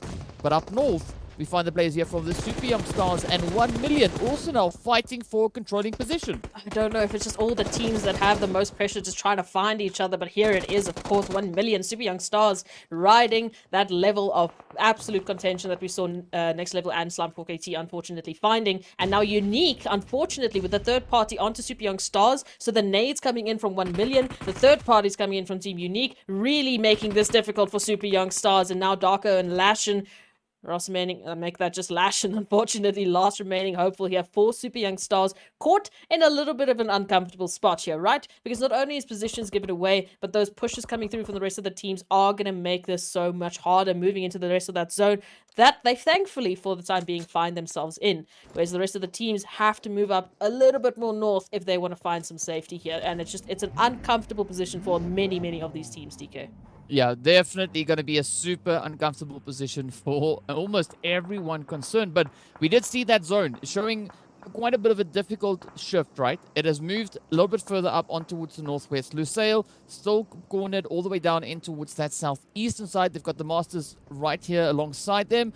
Of course, we do see the players there from Triple Esports just over towards the west from their position. But now they've got to try and find a way to rotate back in towards the zone. Up comes the Masters now, just looking to leapfrog their way forward, trying to find a bit of an opening, clear that rotational path straight on into it. And I'm hoping to see the players here from the Masters rather rotate towards zone and then put up a fight against Lusail, because if they are going to try and pick them up here, they could potentially get caught out by that blue zone that is now starting to rotate in. Oh, absolutely. You know, we've seen the plays for containment, but that only works when you've got an easy line of sight to the zone. Although, DK, they said, we don't care what you think, okay? We're going to start it off here. Lusail now finding one. Make that 2 down for the count, as Lusail are absolutely feeling the brunt of the damage that we do see. Masters Esports just throwing their way, pelting their way, if you could even call that, and they're going to be finding Triple Esports as well. So this is an uncomfortable place here that we find Lusail Esports having to try and recover the situation with darkness as well in the feeds, and everyone taking a piece for themselves. Yeah, and it is going to continue to go, as we can see now. Masters trying to find their way on through. G3 getting sent back early. Hello? Of course, getting taken back over in that 11th place. Triple Esports getting sent back in 10th place. And with that, Slime also now have to pack their bags. We are only left with 8 teams. The shots continuing to fly in all over the board. But Unique and 1 Million definitely coming in with some beautiful strategies here today. As we can see, they're maintaining a controlling position up north. Blackjack also getting sent away now, and this is where things are taking quite a bit of a shift. As we can see, Lusail still having to push in from the southern side. We've got the players there from the Masters just a little bit further up ahead of them, but 1 Million now going to be looking to potentially bring in another amazing performance. Lusail need to find that opening to get their butts back up in towards the zone, but of course Unique are going to be looking to lay down the Lord Darkness, trying to rush on up towards the side of Myth. But look at this, Lusail trying to come in. Salam picking up some beautiful third-party sprays. Unfortunately, not finding any of those knocks, but now it is a race for that position into zone, as the zone centers up towards the place here from Myth and Lusail down in towards the south. Oh, I was a little worried here for Lusail. They're poking a tiger here of Team Myth, but look at the shots coming through from Wanted, finding Farouk and Momin, leaving only Ramsey now from Team Myth to try and bring a little bit of order to the chaos that Lusail is absolutely just making sure is going the way of Team Myth, and absolutely well-needed points coming through for them, and an opportunity once again to find themselves in a fantastic position for the final zone coming through. Now, of course, 1 Million, Team Unique, you know, one of the more, I guess, numbered teams have to find their way into the zone, whereas Lusail, they've set themselves up. It's just one member from Myth, and then the rest they need to follow on as soon as they get this team elimination. Yeah, but I mean, looking at this, Lusail, they are hungry. They are eager to pick up their second chicken dinner, and they're going to try everything in their possession, in their capabilities, to try and lock that in. Of course, the players here from Unique also trying to push up, trying to lock in that second winner chicken dinner, and the stakes are going to be pretty high. Of course, the players from 1 Million already having a taste. They've already tasted blood. They want more. They saw how great it is to finish with an absolutely phenomenal performance. And now, I mean, the side here of Myth looking to provide a little bit of a challenge. As we can see, Lusail flying up on towards that southern side.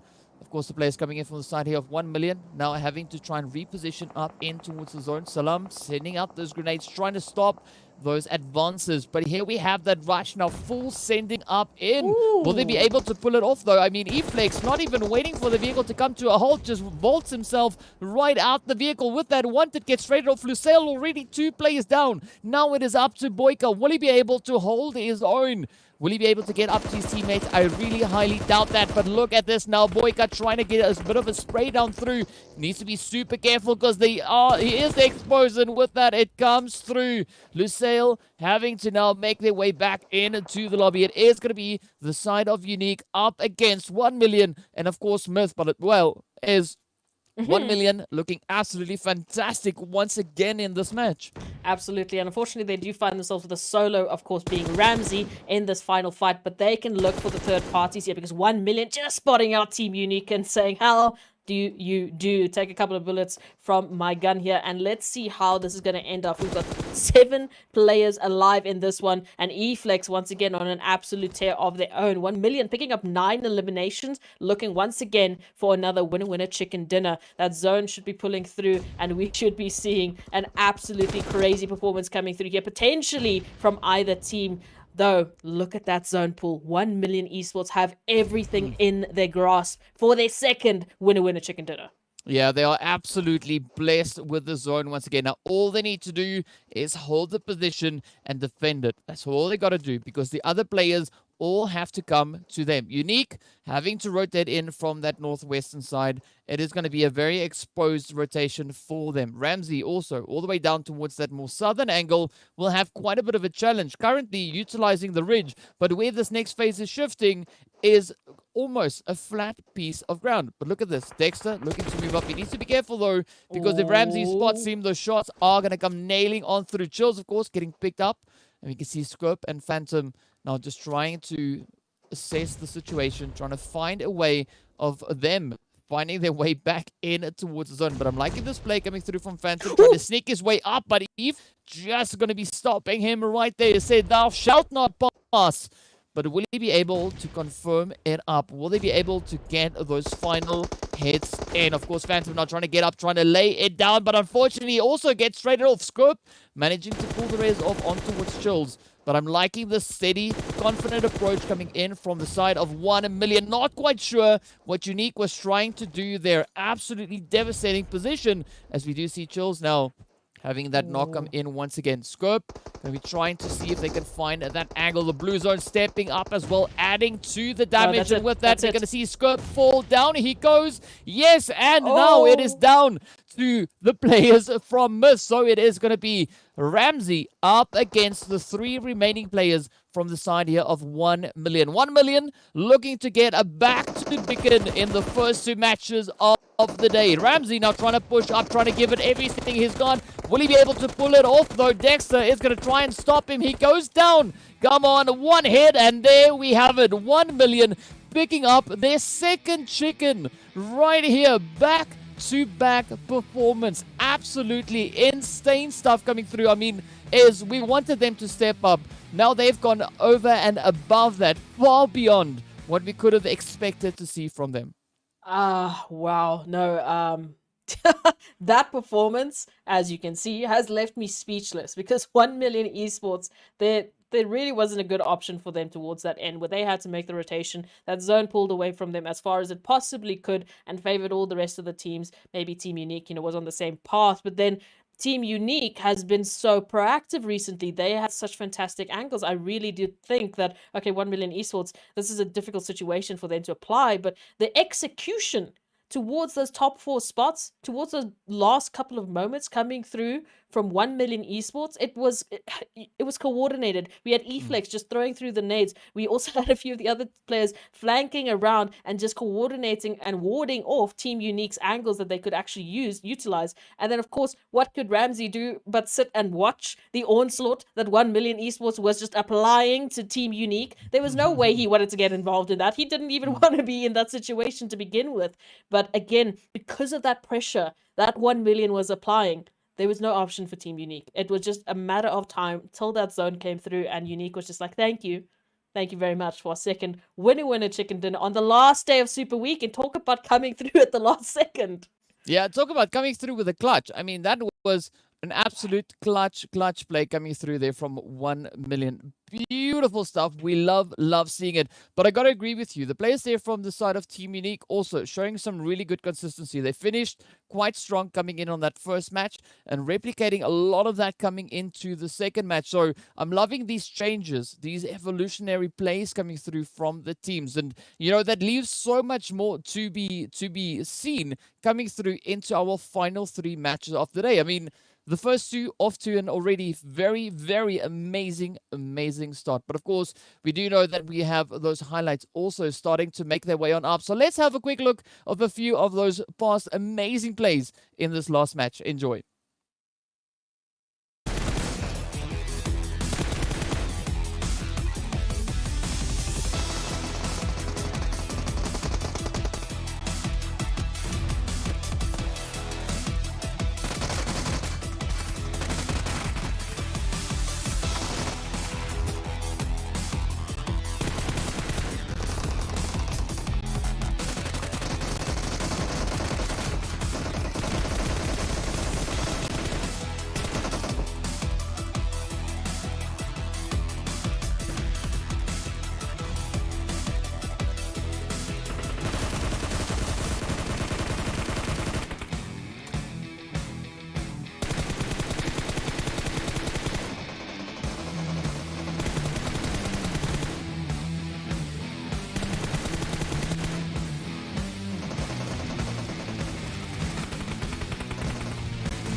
That is just crazy. I mean, yeah, I'm feeling the same here as Lucky. I'm so happy I've got the aircon on. Otherwise, you know, this would have been a pretty uncomfortable seat to be in right now. I mean, the teams are just stepping it up so much, and it is so beautiful to see. I mean, there's several changes that have already happened on that leaderboard. I mean, 1 million started off the day sitting closer to the bottom end, and now they are just flying, moving themselves into new position. Absolutely fantastic stuff. And of course, let's get a bit of an idea as to how many points the teams were able to bring in. 1 million, just 2 points below their performance in the previous match, coming in with 27. Now, that is absolutely insane, right? That puts us like on 56 points that they were able to bring in just 2 matches. You know, when you say it like that, it's like, okay, you know, good points, right? You know, we saw a couple of the teams picking up 30 points a game, so it was like, okay, you know, this is not something that we're unaccustomed to, but to have a team like 1 million esports not only make it, you know, their stance on the first match, get that first winner chicken dinner, but now getting back-to-back winner chicken dinners and looking like the next team to take us through the rest of the Super Weekend day as the absolute dominating force. That is a huge change coming through from them. And again, we said it, teams are going to step it up. You know, there's VODs coming out now. There's opportunities for them to go back and rework a couple of things, and they're getting fantastic information, of course, because they can actually, you know, take some of the pointers from the rest of the teams and apply that to their own gameplay, or maybe start to see really where they're falling short. But 1 million, I can't fault them at all today. Yep. I'm struggling to find a fault from them. They just seem to be adapting like no other team. Yep, and it's absolutely insane to see the performances coming through. But we got to say, we are absolutely loving it. And it just shows you that it is not outside the realm of possibility, right?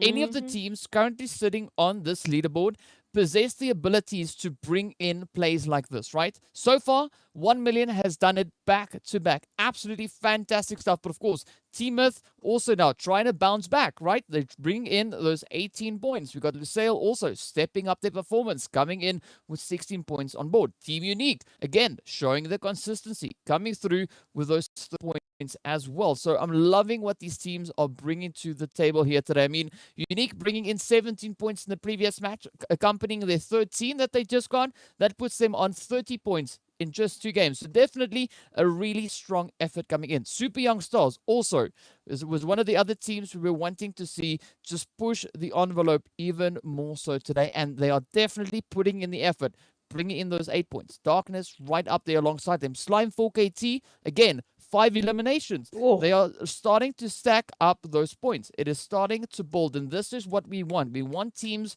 to kind of try and break the mold. But of course, if we look over on Cryptics, they got no placement points, but they finished on 6 eliminations as well. So still adding those numbers on the scoreboard, and that is where it matters. Now, as we hop onto the second page, we can see Masters also putting in the efforts there. YONKOUS coming in with their 4 eliminations. The players there from Blackjack Esports also sitting on the 4 points. And then, of course, G3 Temper coming in with 2 points, but it's not hurting them because they've already put in such a strong performance in the first 2 days that they can afford to have an off game, right? It's fine. Coming in with a 2-pointer there, it's not going to cause any major issues for them. But it is a little bit of a worry problem there for the players from next level. We need to see more points come in, right? Yeah. They've shown pretty great potential. They've showed now that they have the ability to outlast, or rather last up into those later phases. And now we get to see how that impacts the overall leaderboard. As we can see, we now have 4 teams sitting up on it towards those triple-digit numbers, right? 1 million, 1 point away. They started off today sitting all the way over in 14th position. In 2 games, they are now in 5th place.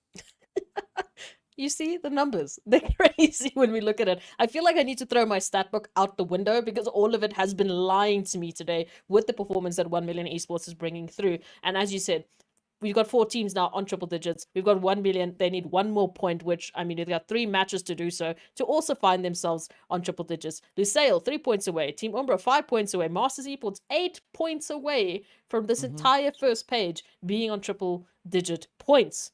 On the first super weekend, that's an absolutely beautiful performance come through. And of course, the rest of these points not looking too bad. But as you mentioned, Slime 4KT, Next Level, and now Zero Tolerance, the 3 teams that we find themselves at the bottom. Zero Tolerance not looking too bad. You know, some consistency coming through from then. But definitely for Slime 4KT, they've started, you know, stepping it up, getting those eliminations, getting into those engagements, and putting out a beautiful performances to boot, as we saw with Storm, with an absolute insane turnaround to make sure they get those final eliminations. Next Level, I feel like I haven't seen much of them. I feel like we get them in some positions, some potential, you know, to start it off with, but then they fall short towards, you know, the later part of those phases. I don't know if it's rotations. I don't know if it's engagements. We don't actually get to see often where they fall out of the map, unfortunately. I'll try and see if I can keep a better eye out on this next Erangel, but it's definitely going to be some pressure for them. It's not impossible. Like you said, we just saw 1 million do exactly that. It's definitely possible, but we need Next Level to do the same. Or better. So the pressure is going to be on for Next Level in the next remaining matches of the day to see where they're going to try and push their opportunities up towards. But of course, we also want to take a quick moment to thank Monster, our official energy drink partner for the PUBG Mobile Pro Leagues. But as 2 matches done and dusted, 2 chicken dinners under the belt there for 1 million esports. I mean, things are looking absolutely insane. Of course, we need to see what the next map will have in store for us. Of course, we're also going to be making our way over on towards Erangel for the 3rd one. So be sure to stay tuned, and we'll see you guys right back after the break.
Hello and welcome back to the PUBG Mobile Pro League Africa Spring Split 2022. Of course, this is our final day of the very first Super Weekend. And we've been seeing the players there from 1 million esports just popping off with a back-to-back chicken dinner. Absolutely phenomenal stuff. If you guys missed it, you missed out on some insane PUBG Mobile action. But of course, now we're getting ready to move into our third match, returning right back onto the lovely land of Erangel land, if that's even a thing. But either way, we are going to be seeing what the teams will be bringing to the table. So be sure to hit us up on social media. Let us know on either Facebook or Instagram, or even on both, who you think is going to be the team to walk away with a winner chicken dinner. Will it be 1 million esports once again, or could we see someone else potentially stepping up and putting a stop to that runaway performance coming in from the side there of 1 million? Of course, head on over to the PUBG Mobile Esports Africa pages on both Facebook and Instagram and tell us what your thoughts are on that. But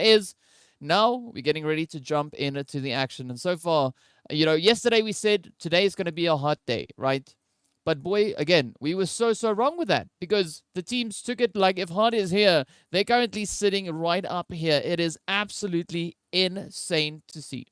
Yeah, no, I mean, stepping it up, I don't think that is sufficient to explain the performances that we're bringing in, that we're seeing from these teams, especially 1 million esports. I mean, words can't describe, again, how absolutely bewildered I am by their performances coming through. Like I said, my stat book is out the window. It means nothing to me now. It has betrayed me because 1 million esports has blown it out of the water. But we'll see what comes through on the second Erangel of the day. The teams have already had their warm-up. They had their first Erangel. They had their first Miramar. Now, this is the second Erangel. So they've had a sufficient warm-up, right? Now, we're going to see a little bit of a step up from the rest of the teams, I believe. Yeah, and of course, now we have a bit of a balancing act coming through, right? First flight path we had came in from that western side. This time around, it is coming through from the eastern side, starting all the way up towards that northern territory in between Kameshki and Lipovka, as we can see. And this time, again, heading straight over on towards that Sosnovka military island. Now, the first zone was all the way over on towards that southeastern side. We know yesterday the second one went east, and after that it went up towards the northwest. So curious to see where this next phase is going to be going, because the first day it was pretty much stuck over on towards that southern side. So, I'm game for whichever way this zone goes, but it does look like the teams are definitely starting to move themselves into their locations again. We have the zone now heading over towards the western side, so beautiful change up from yesterday. Yesterday was east, today is over on towards the west, and I'm pretty sure we're going to be having a lot of satisfied customers on the battlefield right now. Oh, absolutely. I mean, there's so many teams that would love to just take a little bit of a trip there towards Gatka, to Quarry, and especially those Georgesville Hospital, maybe even Mount Everest final stops that they could be taking and get themselves set up for these zones coming through. But now, I mean, the spread, once again, we're seeing Masters and Next Level, same positions we know them to go, which is, of course, that military base island. So they might be finding themselves in a little bit of contention spot this time around, because Next Level have the first line of sight onto that bridge, have the first line of sight on that rotation. Going to be interesting to see that one. I'm also not seeing G3 Temple or 1 million esports changing it up just yet. Still finding themselves there towards Farm and Milter. And as we can see, Dexter just sneaking on up there towards Six God and Flacker, running to try and join the party. But 1 million esports, look, I'm definitely going to be seeing what they're doing. What are they planning for this Erangel? Ooh, well, I'm hoping that they are planning quite a few surprising things. I mean, 1 million, they've been setting the bar exceptionally high. Unfortunately, Dexter is pretty isolated at this current moment. The rest of the team still all the way back over in towards Milton. I mean, G3, they know who it is, right? We're going to be seeing them now come rushing forward. You see Nacho already stepping up, trying to pick up those heads, and definitely succeeding in pulling it off, as we can see Six God coming in with that confirmation. So good start coming in from the side of G3, right? Looking to just chip away at the numbers of the side of 1 million, because we've seen now, if you give them enough room, they are just not only going to take the finger or the hand, but potentially like half the shoulder as well in the process. But it's great to see. I mean, that's what we want to have teams do. Come in and just blow us all away. But speaking about some interesting positions that we are seeing on the map, though, we got the players from Triple Esports also finding themselves up alongside the players here from Unique. So curious to see how this engagement is going to go, as we have Maestro and Thor a little bit pinned down, at least for the time being. But the rest of the team from the side, they have Triple Esports, of course, situated a little bit further towards the northern side, just up the roads. We can see them now towards that edge. But so this could be a little bit of an awkward pincer maneuver coming in between both teams. Oh, absolutely. And to just add on to those funny rotations that we're going to be looking at, Cryptics all the way there by Kamishki, one of the teams that has to take the longest rotation into zone, and they have to do so right through Slime4KT, Blackjack Esports, Darkness, all right up close and personal. So many fun little engagements that we have a potential to see, especially from that eastern side of the zone, of course, we know. Still, the zone fairly empty, but it's your way to get to those wonderfully empty spots that are unfortunately going to be very difficult. Of course, Triple Esports and Team Unique holding the potential rotation here, not only for next level, but Masters Esports potentially as well, because if Masters goes a little bit more to the eastern side, they find G3 and 1 million, so their options are limited. We'll see how this is going to end up for Team Unique and Triple Esports, because I feel like if they can hold this line, especially Unique, if they can hold this position, beautiful opportunity for them to take this further, because they're still in zone. They've got opportunities to just sit and wait for those rotations to get through. Yeah, and now they also need to be proactive, right? So there's one thing waiting for rotation, but you also got to plan as to how you're going to strike if rotations do come in your direction. And Unique still trying to now just tighten up their position onto the players here from Triple Esports. But Triple Esports also waiting in anticipation to see what it is that Unique will be doing. But I'm loving the shuffle coming in from both teams, right? It was very split up, at least in the beginning, but now Unique focusing a little bit more on towards that northwestern side with the players here from Triple Esports moving on towards that southeastern end. But up comes the pressure, as Unique are looking to clear out the building. Fortunately for Maestro, that Molly doing some absolutely fantastic things. But Scope now also trying to come in off the off angle. But they got to be super cautious to not to overexpose themselves just yet, because Triple Esports, they're ready for these hits. Oh, and A1 just coming through and making sure that it is so much harder. You have Unique getting that elimination now, and Scap going down as well to Maestro. The nays coming through from Triple Esports might be in a little bit of contention there with Masters. We'll see how it ends up going. Now Maestro, looking to go on through here. Phantom, though, holding that line as trying to connect to the shots here, but has to be careful. AWAM coming through on the top line. Masters and Maestro now desperately vying for the angles here, and I don't see a Unique exit from this. I don't. Oh, yeah, definitely. If Maestro has anything to say about that, as we can see now, a very early stop being put to the players there from Unique. But now this is where Triple Esports need to be careful, because next level just started rotating up from that southern island. We just saw them coming in over on towards that eastern side. We can see them on the screen once again, and they've been definitely made aware of the engagements happening over towards that western position, right up in Ferry Pier. And we can see those rotations now starting to come in as they're going on a little bit of exploration. You were there. Wow. Yes, I got it eventually. As they're going to explore the region a little bit further. But, I mean, this is only down towards the southern side. We also still see quite a bit of congestion up further north, right? Pachinki, Gadka, that whole region. We've got several teams now starting to mobilize themselves and heading further in this direction. But again, a good decision, I believe, being made here by the players from Triple Esports, as they're now looking to reposition. They know that spot is pretty hot, so they got to move before too much attention is really brought towards them. But now the rotations here are going to be absolutely essential. Absolutely, and I couldn't agree with you more. Triple Esports now putting up on next level's territory, as well as they move in just a little bit closer to that bridge line, maybe trying to find an angle to work with here. G3 Temp also might be joining the action shortly. And of course, Masters still have to make their way into the zone and might be finding themselves smack bam in that party. So a lot of contention happening, especially towards that center part of the zone. As you can see, G3 Temp and Blackjack Esports just you know, saying hello. How's it going? But again, just to the side, next level and Triple Esports. Like we said, this party is just getting bigger and bigger. What's happening here? Either way, I do not see an opportunity necessarily that, you know, Masters Esports can take that eastern side bridge. They might have to just go for a long rotation, and they might be finding darkness along the way. So plenty of awkward transitions here for the teams, unfortunately, because of the zone pool and because of the time that they've been spending in these engagements. Now, G3 Tempo, are we looking for a few eliminations here? Well, they're definitely going to be looking to pull that off, as I'm pretty sure, pretty convinced that they know that there could be someone there, right? I don't think they know exactly where they are, but they are going to be finding out very, very soon. And it's interesting to see Triple Esports actually coming in with such a split-up approach, right? We've got the two players right on the front line alongside G3, with the rest of the squad now getting ready to move up as well. And the zone, of course, now going to be shifting over towards that western side once again. And this is where that mass migration will find its way into zone. Oof. But G3... not spotting out Triple. And I think this is actually a good call coming in from the side of Triple. Quiet, not looking to make too much noise. They don't want to draw the attention of G3 just yet. But now Thor kind of breaks the silence. And I do think we could potentially see G3 now trying to maybe circumvent them and come in from behind. Yeah, absolutely. They need to do it. Otherwise, the pressure is going to be applied to them, and Six God going to be the first to feel the brunt of the action here. Nacho now left alive in this warehouse, trying to hold the line against Master, who just pummels on through. But the nade, it was beautifully placed.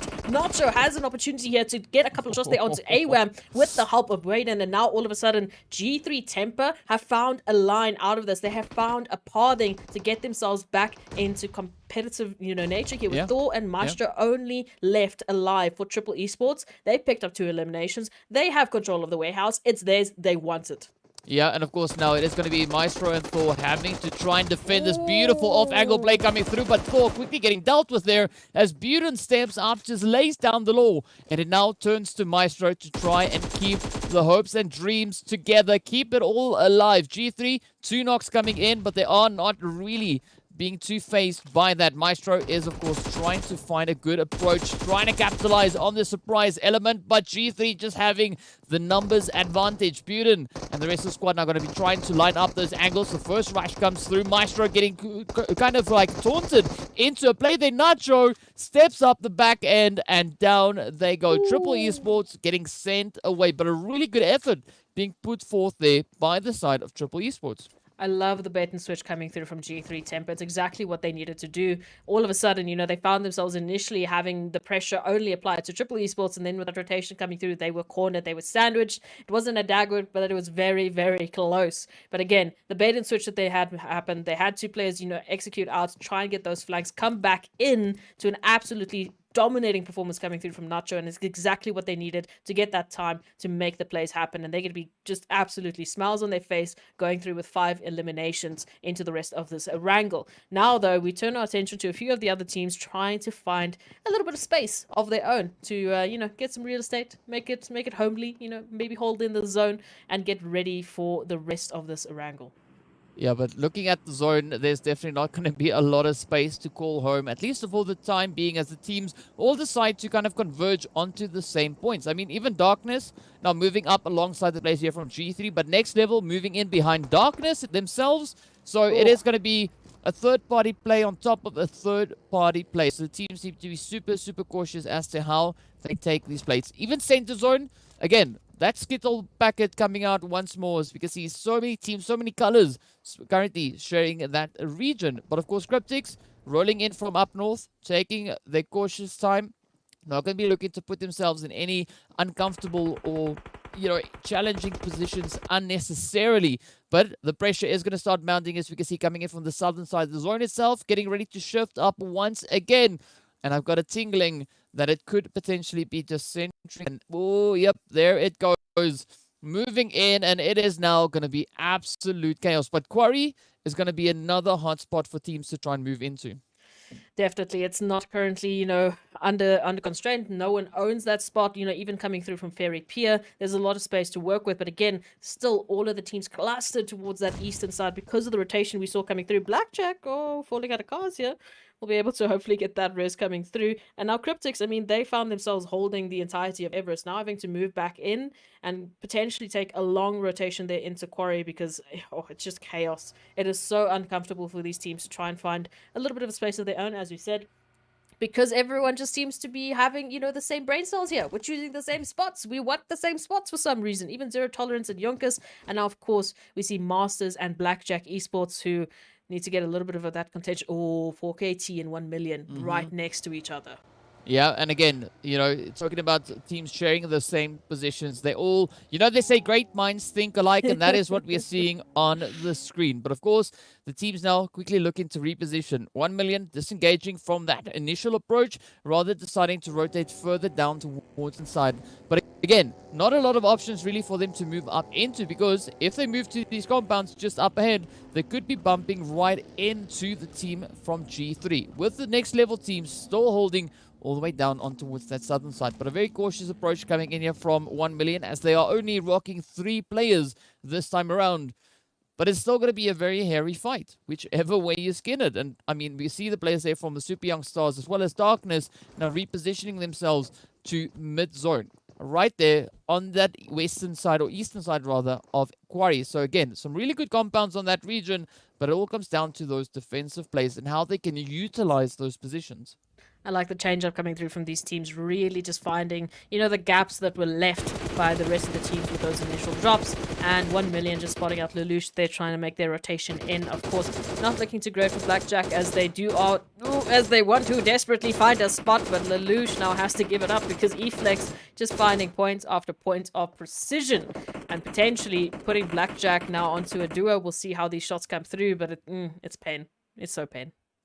It is going to be a little bit of pain, and of course, Lusail also going to be experiencing a little bit of that potential pain as they have the side of Cryptics now rolling in from the western side. Salam, a little bit isolated from the rest of the team. Fortunately, the rest of his teammates not too far away, but also Cryptics not being an immediate threat. They do, however, seem to be looking to rotate a little bit further along that southern edge, coming in from Fairy Pier instead of pushing straight into the unknown, which is going to be that Quarry side. Really utilizing the terrain, as we can see the teams now still having to kind of figure out those good positions to hold in this next shift. And there we go, it centers up beautifully, heading out into the open fields.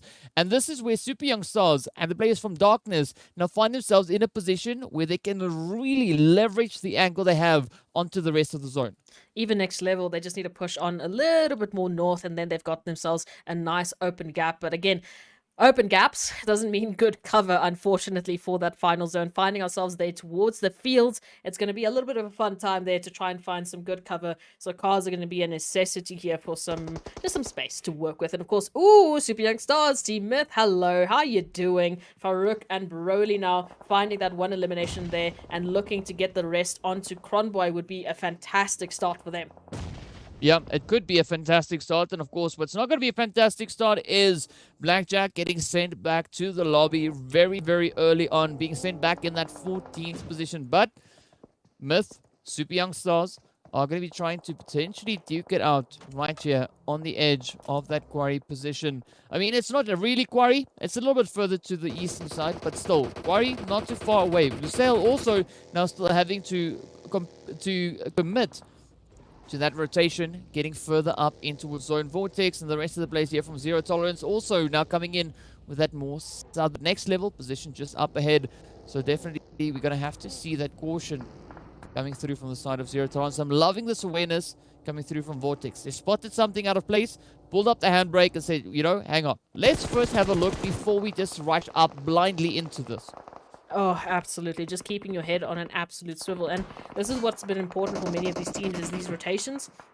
As they come through, you need to be so vigilant because, again, a team could be lying in wait like Next Level looking to take you out. We saw that happen to Blackjack, and now Zero Tolerance absolutely trying their best to make sure it doesn't happen to them because they need this position, and that's going to be a good start for them. Hey, it's now finding a Czar. This is an opportunity for Zero Tolerance to try push on through as long as Darkness doesn't get involved with that third party. So very, very cautious approach coming through here from Zero Tolerance. They do not want to expose themselves unnecessarily, and they desperately need to find the zone.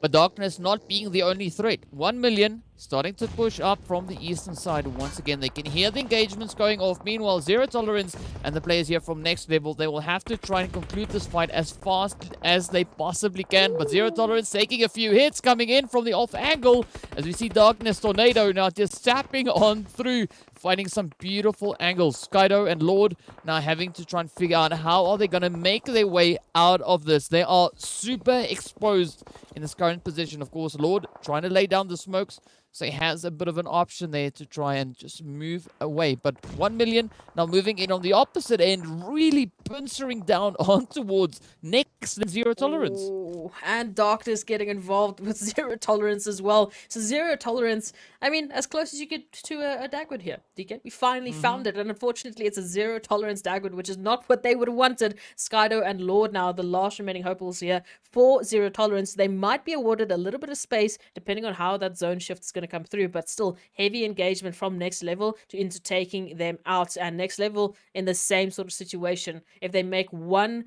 mistake, if they spend a second longer, they could be finding themselves in dire straits. Look at that zone pool now. Oh, the rotation. Yeah, it is going to be quite the interesting rotation indeed. And of course, Umbra already having their first initial anchor point set up there by Morteza. But now we got to look and see if the rest of the team are going to come rushing forward. And I'm expecting a lot of the teams on these outlying regions to put a lot of focus into the zone itself.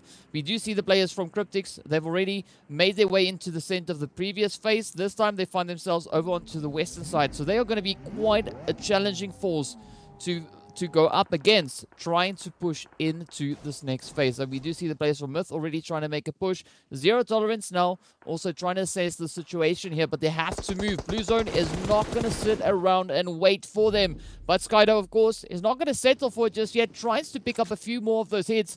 Meanwhile, 1 million now starting to prioritize a few of those rotations.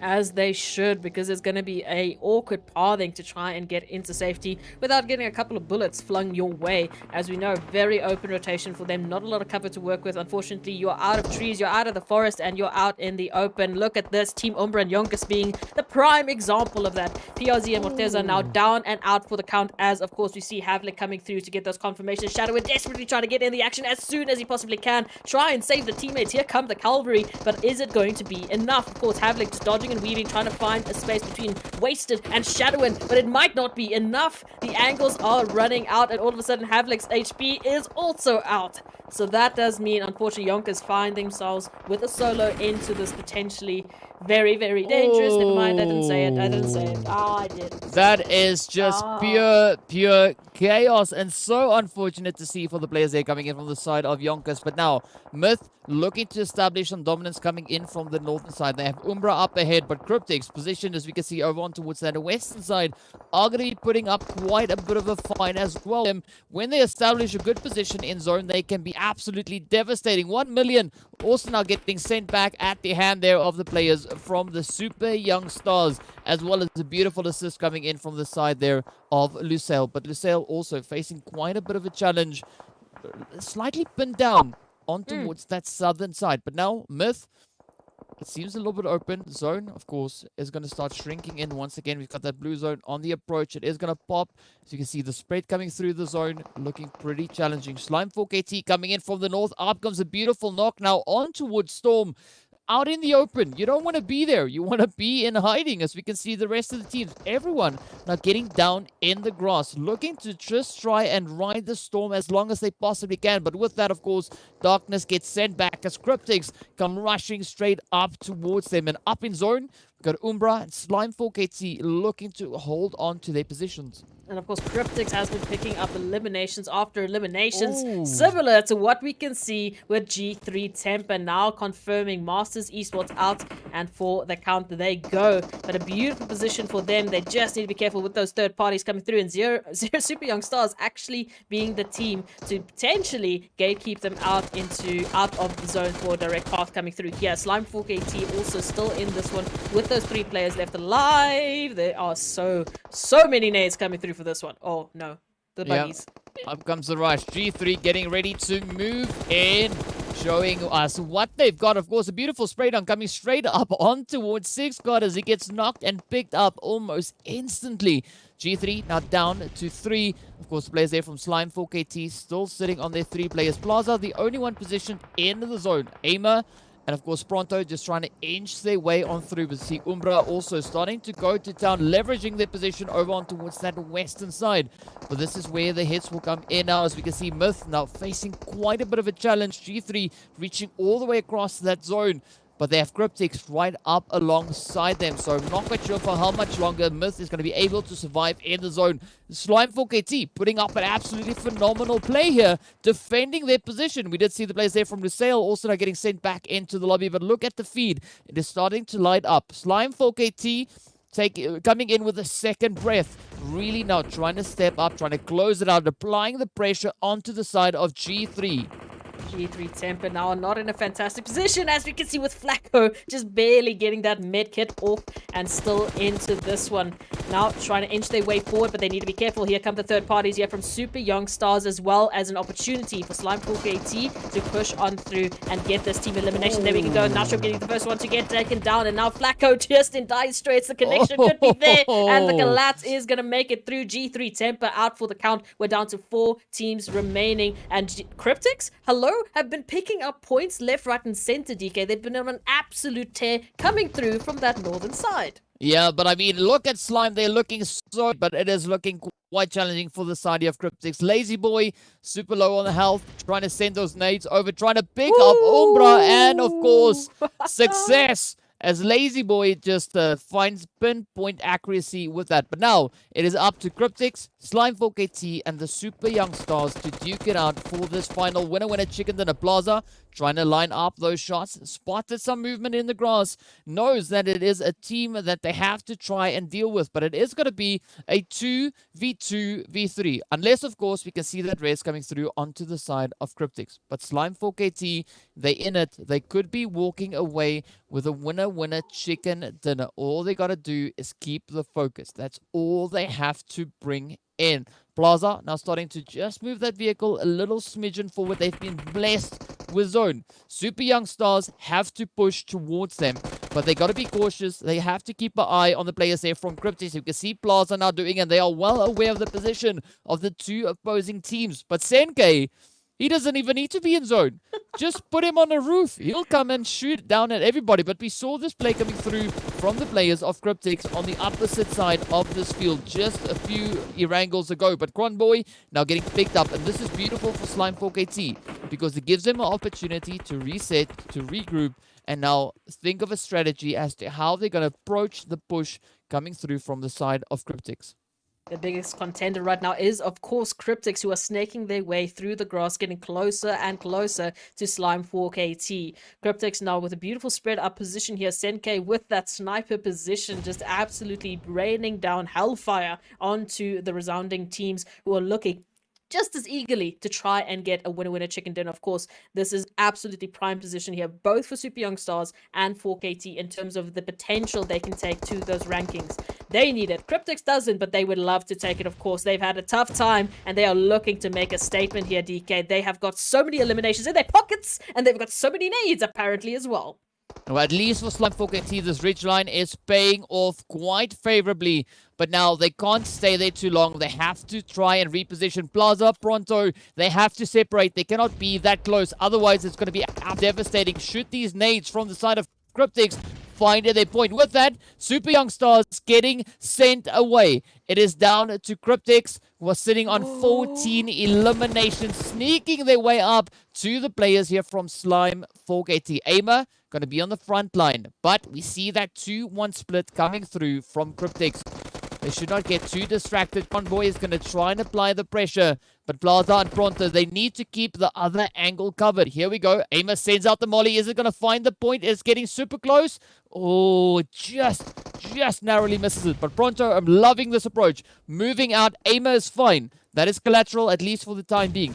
Focus up ahead. Continue to push and try and apply the pressure. Lazy Boy going to come through with a barrage of utilities, sending them in one after the other. Going to be looking for that opening.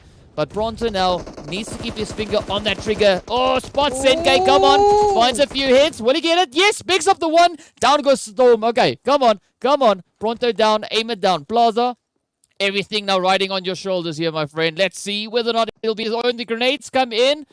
Not quite sure if it's going to find the point, but it is a 1v2. Lazy Boy goes down. Come on, Slime. Show us what you've got. Gary Boy just up ahead. This is the performance we've been waiting for. Slime to show us. Plaza up against Gary Boy. It is going to be a 1v1 fight. Cryptics up against Slime for KT. Been waiting so long to say this, and here they are. Slime, one of the final 2 remaining teams in this lobby. Now, Plaza just needs to do this one properly. Let's see, will he be able to pull it off? Gary Boy stepping up forward. The shots flying in. Plaza taking a bit of damage, but the same also going straight on to Gary Boy. Up he comes. The rush coming in. Will he be able to get it? Oh, that was so close. Slime for KT coming so close to victory, but what an effort that was. Cryptics, of course, stepping up once again, reminding the lobby that they are not a team to forget about. I mean, stepping up, grabbing that chicken with everything they had. An absolutely beautiful Cryptics execution coming through right there. Man, I was watching Cryptics on the minimap, just running around, picking up teams as they were making their rotations all the way from that northern side, all the way down south. They were really making a long journey of this Erangel, but they really made it work. I mean, I saw them picking up at 8 eliminations, and that was well before we got into those final zones, so I can't even imagine how many points they picked up there towards the end. But Slime 4KT, absolutely just a shout out to them, because this is the performance we've been needing from them. As we were talking about those rankings, they were looking not too healthy, but now with a performance like this, you can see DK, he's absolutely thrilled to see those shots coming through, and they've been steadily picking it up. They've been prepping for this. They've been ramping up to this point. Unfortunately, just narrowly missing that winner chicken dinner, but still making it to second. That's 12 placement points right there. You've been picking up eliminations. You've been staying active. That is a huge game for 4KT. They have to be thrilled with this. Yeah, well, they have no other choice, because we are thrilled for them. If they are not thrilled, we'll be super thrilled for them. Pretty sure their supporters are also very, very satisfied with that performance coming through. I mean, that is the play that we've been waiting to see from Slime 4KT. We've seen it in previous events where they possess that ability to step up and just play such beautiful PUBG. And finally, they decided to bring it in this third match. You know, it is never too late to do it, and Slime choosing an opportune moment to do that. But now the pressure is going to be on, because we saw now that they can do it, but now they have to try and replicate that once again, right? We got 2 more matches to go, and it's a fantastic opportunity for Slime to only strengthen their position on that leaderboard. I really do want them to, and I mean, we've had 1 million already do that. They went away with, back-to-back winner chicken dinner. Slime 4KT picked up, started picking up some eliminations, especially towards Miramar, and they started showing us that Slime 4KT presence that we know they possess. Now, moving on to the last 2 maps of the day, it would be fantastic if they can replicate that performance and just give themselves that much of a buffer going through into the next week of League Week, and then potentially we might see them in the next Super Weekend, but that's not confirmed just yet. Either way, I'm still looking at next level. We said 1 million. Where's the action? Slime 4KT, where's the action? They've provided it. It's just next level left, but still 2 more games. Yeah, of course, speaking about 2 more games, let's have a quick look at this last match's highlight. Remind you of how beautiful those plays were coming through from Slime 4KT and Cryptics.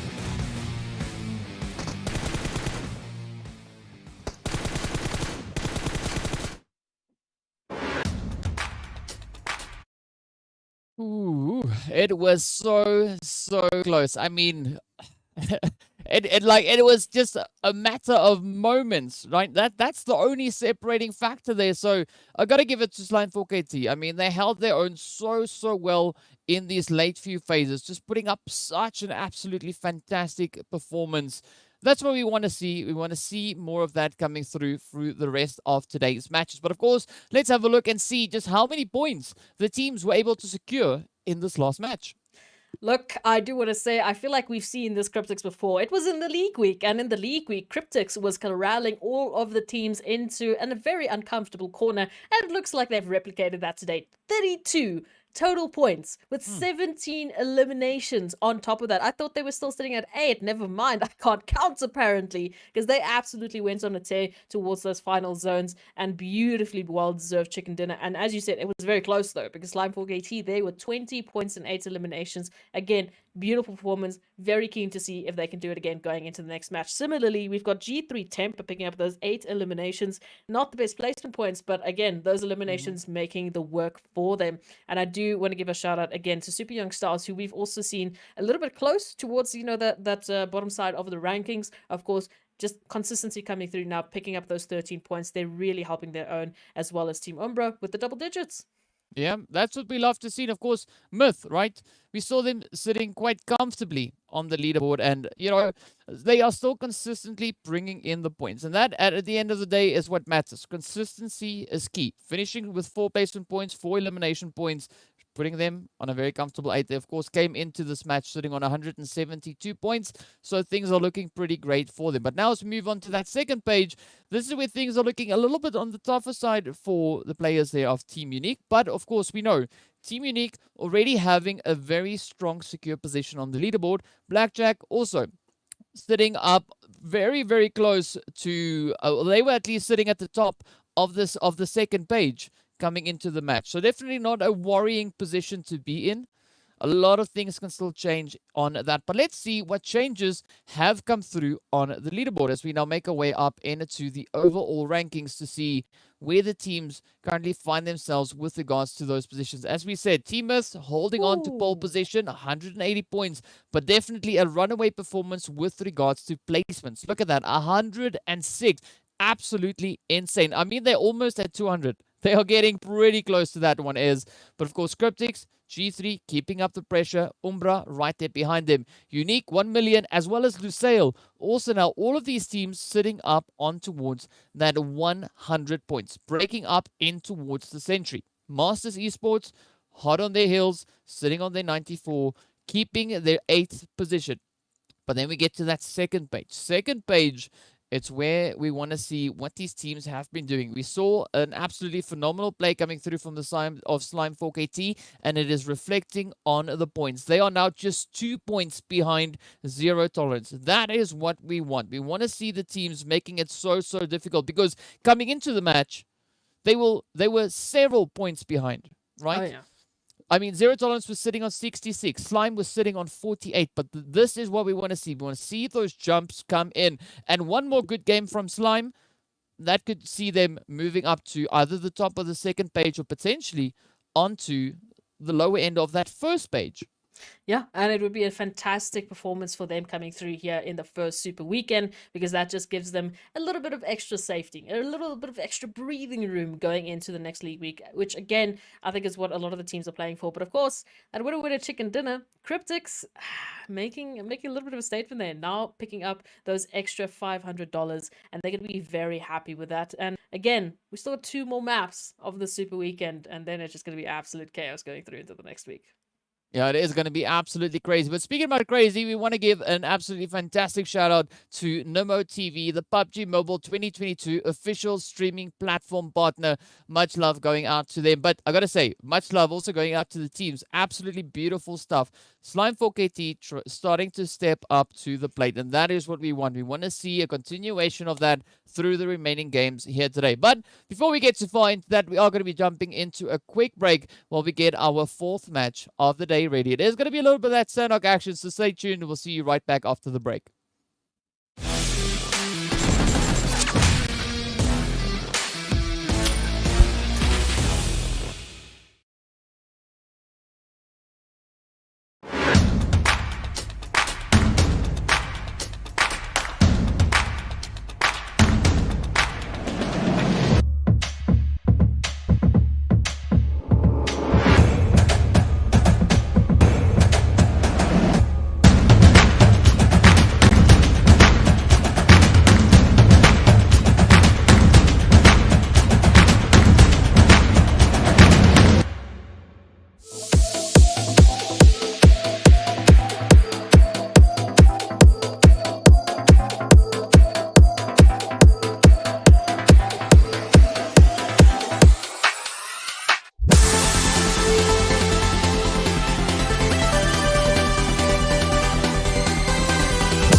Hello and welcome back to the PUBG Mobile Pro League Africa Spring Split 2022. Now, already the teams have been absolutely popping off in our last 3 matches. We saw a back-to-back chicken coming in at the hand of the players there from 1 million, with Cryptics stepping up to the plate in this last Erangel, but we saw such a great coming through from the players there from Slime for KT. I just got to give a shout out to them once again, making us so proud to see them step up, returning and giving us a good glimpse of what they have. I mean, we've been seeing such great things come from them, but of course, this time around, we are making our way over on towards the ever lovely Sanhok to see what the jungle will hold for the teams. A lot of that close quarter engagement going to be coming through as well. So love to see what that will be. But of course, before we go into the match, we have to give a big shout out there to Monster Energy, our official energy drink partner for the PUBG Mobile Pro Leagues. And of course, let us know who you think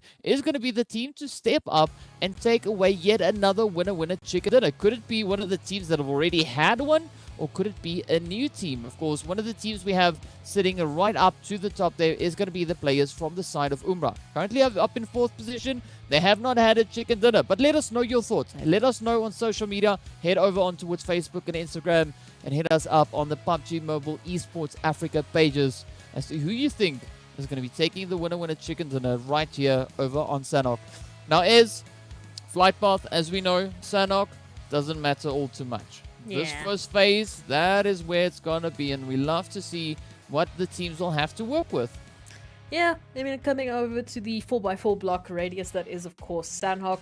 Rotation's pretty quick, and that just gives a little bit of opportunity for these teams, especially with a zone like that, which is nice and pleasant for most of the teams that will be finding themselves in their current positions. And again, I do feel like we've been seeing a lot of chaos there on Sanhok, which I love because it just allows the teams to have a little bit more of a spread in terms of those eliminations. As we know, third party is the name of the game on Sanhok, and it allows an ample opportunity for many of these teams, especially towards, you know, that second page of the rankings, to just start chipping away at the ladder that they have to climb. Yeah, and quite a few ladders could be put up in several interesting positions, right? But I want to see a little bit of that bootcamp action come through. We've got 1 million, we got G3, almost center zone, very interesting position. Of course, Darkness finding themselves up in towards Painan could be quite a favorable spot to have a controlling position within. But we do see the action now starting to unfold further up on towards that northwestern island as the players from Lusail step forward, picking up 1 or 2 eliminations along the way. Well, 1 elimination, but of course, things could change from there. And as we look over on towards Quarry, it is also looking to be a little bit of a pressure cooker there. As we can see, next level, the super young stars, as well as the players here from Zero Tolerance, all getting into a very early engagement right here on Sanhok. Hot drops. I've missed them. We didn't have them in yesterday's Sanhok, and today that is not the case. Unfortunately for next level, however, because as we mentioned, they're one of the teams that we're waiting for as well. You know, we were waiting for 1 million. We were waiting for Slime 4KT. We've gotten a glimpse of what we need for that. Next level, on the other hand, still have a couple of things that they'd want to accomplish in these last 2 games of the day. As again, you know, it's not over. It's not impossible at all, but it does just alleviate some of the pressure that we take through into the next couple of games, which everyone is aiming to do. And as we've also seen now, Slime 4KT coming off of the bat of an absolutely amazing performance is going to help with that mental game. It's going to help with that momentum, and that is something that Next Level, I believe, could definitely make use of here. So we'll see. They should be able to at least get those res pops off, and then they need to try and approach Zero Tolerance in a fashion that allows them to not only get the eliminations, but also keep moving on in to hold down Quarry. Yeah, I mean, we'll see where the zone's going to go, whether or not Quarry is going to be playable in those later phases. We did see yesterday, of course, the zone pulling closer towards the Quarry side. So it was quite a challenging play for the teams, right? But now this time around, I'm hoping the zone takes a bit of a shift in a different direction, and still a really good spread coming in across the board, as we can see, up in towards Bootcamp. 1 million, they're going to be making their way around. Super Young Stars also starting to venture up towards that hilltop, so we could have a point of interest, a point of contention coming in on that side. But a very, very quiet play coming through from the players of G3, who we saw just on the back of that hill. But here we go now, as the Super Young Stars find themselves in a bit of an engagement here with 1 million. But interestingly enough, Lashin right up ahead, not really having his team right there with him. They are close, but I'd love to see them much closer. And I like this approach coming through from Lashton, rather retreating back to the team instead of trying to be, stay up ahead and take a fight 1v4.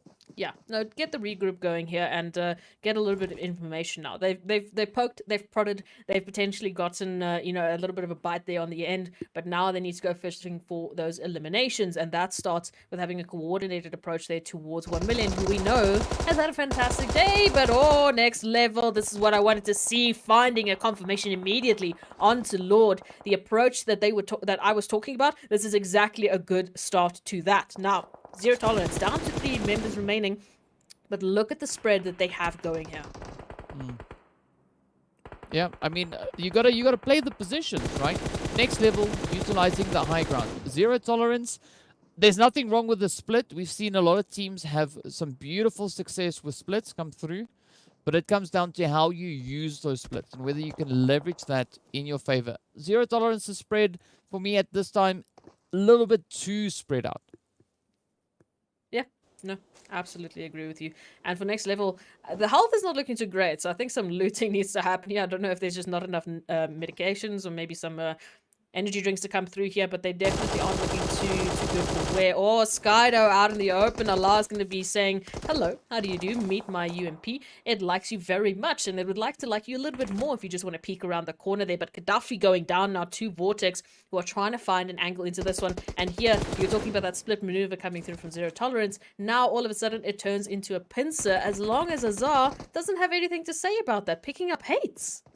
Yeah, and with that, Skydo still just slowly bleeding out. Now the pressure is on to Vortex, right? Vortex now having to try and make a play, but what's going to be a little bit worrying is that we see Unique moving in right behind Vortex. So he might be running away from next level, but he's not going to get away from the pincer play coming in right up ahead, as we do see the players there from Unique now, just waiting atop the hill, assessing the situation before they decide to get involved. And this could be quite a bit of a problem now for Vortex, as we do see the sign here of Unique starting to move in. The grenades getting cooked up. Vortex not having many options now, having to vault right back out the window, moving into the next building, but of course running onto the opposite end, where the players from next level are lying in wait. Vortex, just keep running, my friend. Just keep running. That's all you can do at this moment in time. There's a sea of yellow coming through and a sea of bullets that Skep, will be lying down in wait. Next level down to 2 immediately, thanks to Skep and some disgusting couple of shots there. Wow. Yeah, that's what we love to see. And fortunately for Vortex, he was able to sneak up in to the quarry itself, right down into the ball. But now, hopefully, this engagement between next level and the players from Unique would kind of distract them away from the fact that we still have Vortex just hiding in the ball, opening up a bit of an opportunity there. But we can see Chills just keeping a very watchful eye on this angle, so there's no opening for Vortex to escape just yet. But this is where next level will now have to try and focus on getting their health bars back up into optimal position, because Unique, they are eager for this, right? They are already sending out the utilities, looking to clear up this hilltop and, take it for themselves.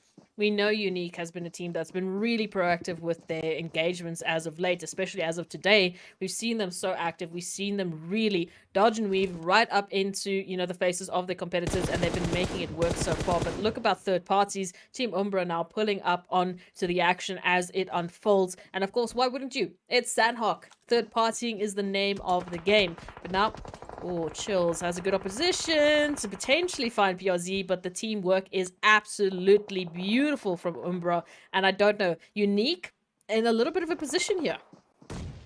They are in a little bit of a position. Not quite sure if it's a favorable position, but they do have quite a bit of a hard cover to utilize. But all they got to do is now work the position in their favor. But Sleek now also getting traded off there, as we saw Shadowwind coming in with a beautiful hit.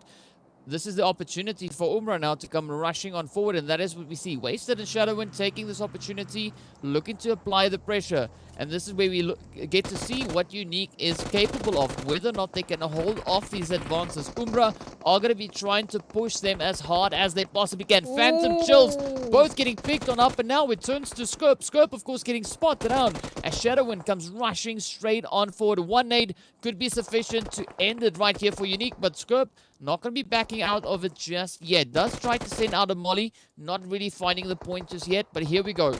Umbra, Unique, they are going to be fighting for control of the edge of the zone.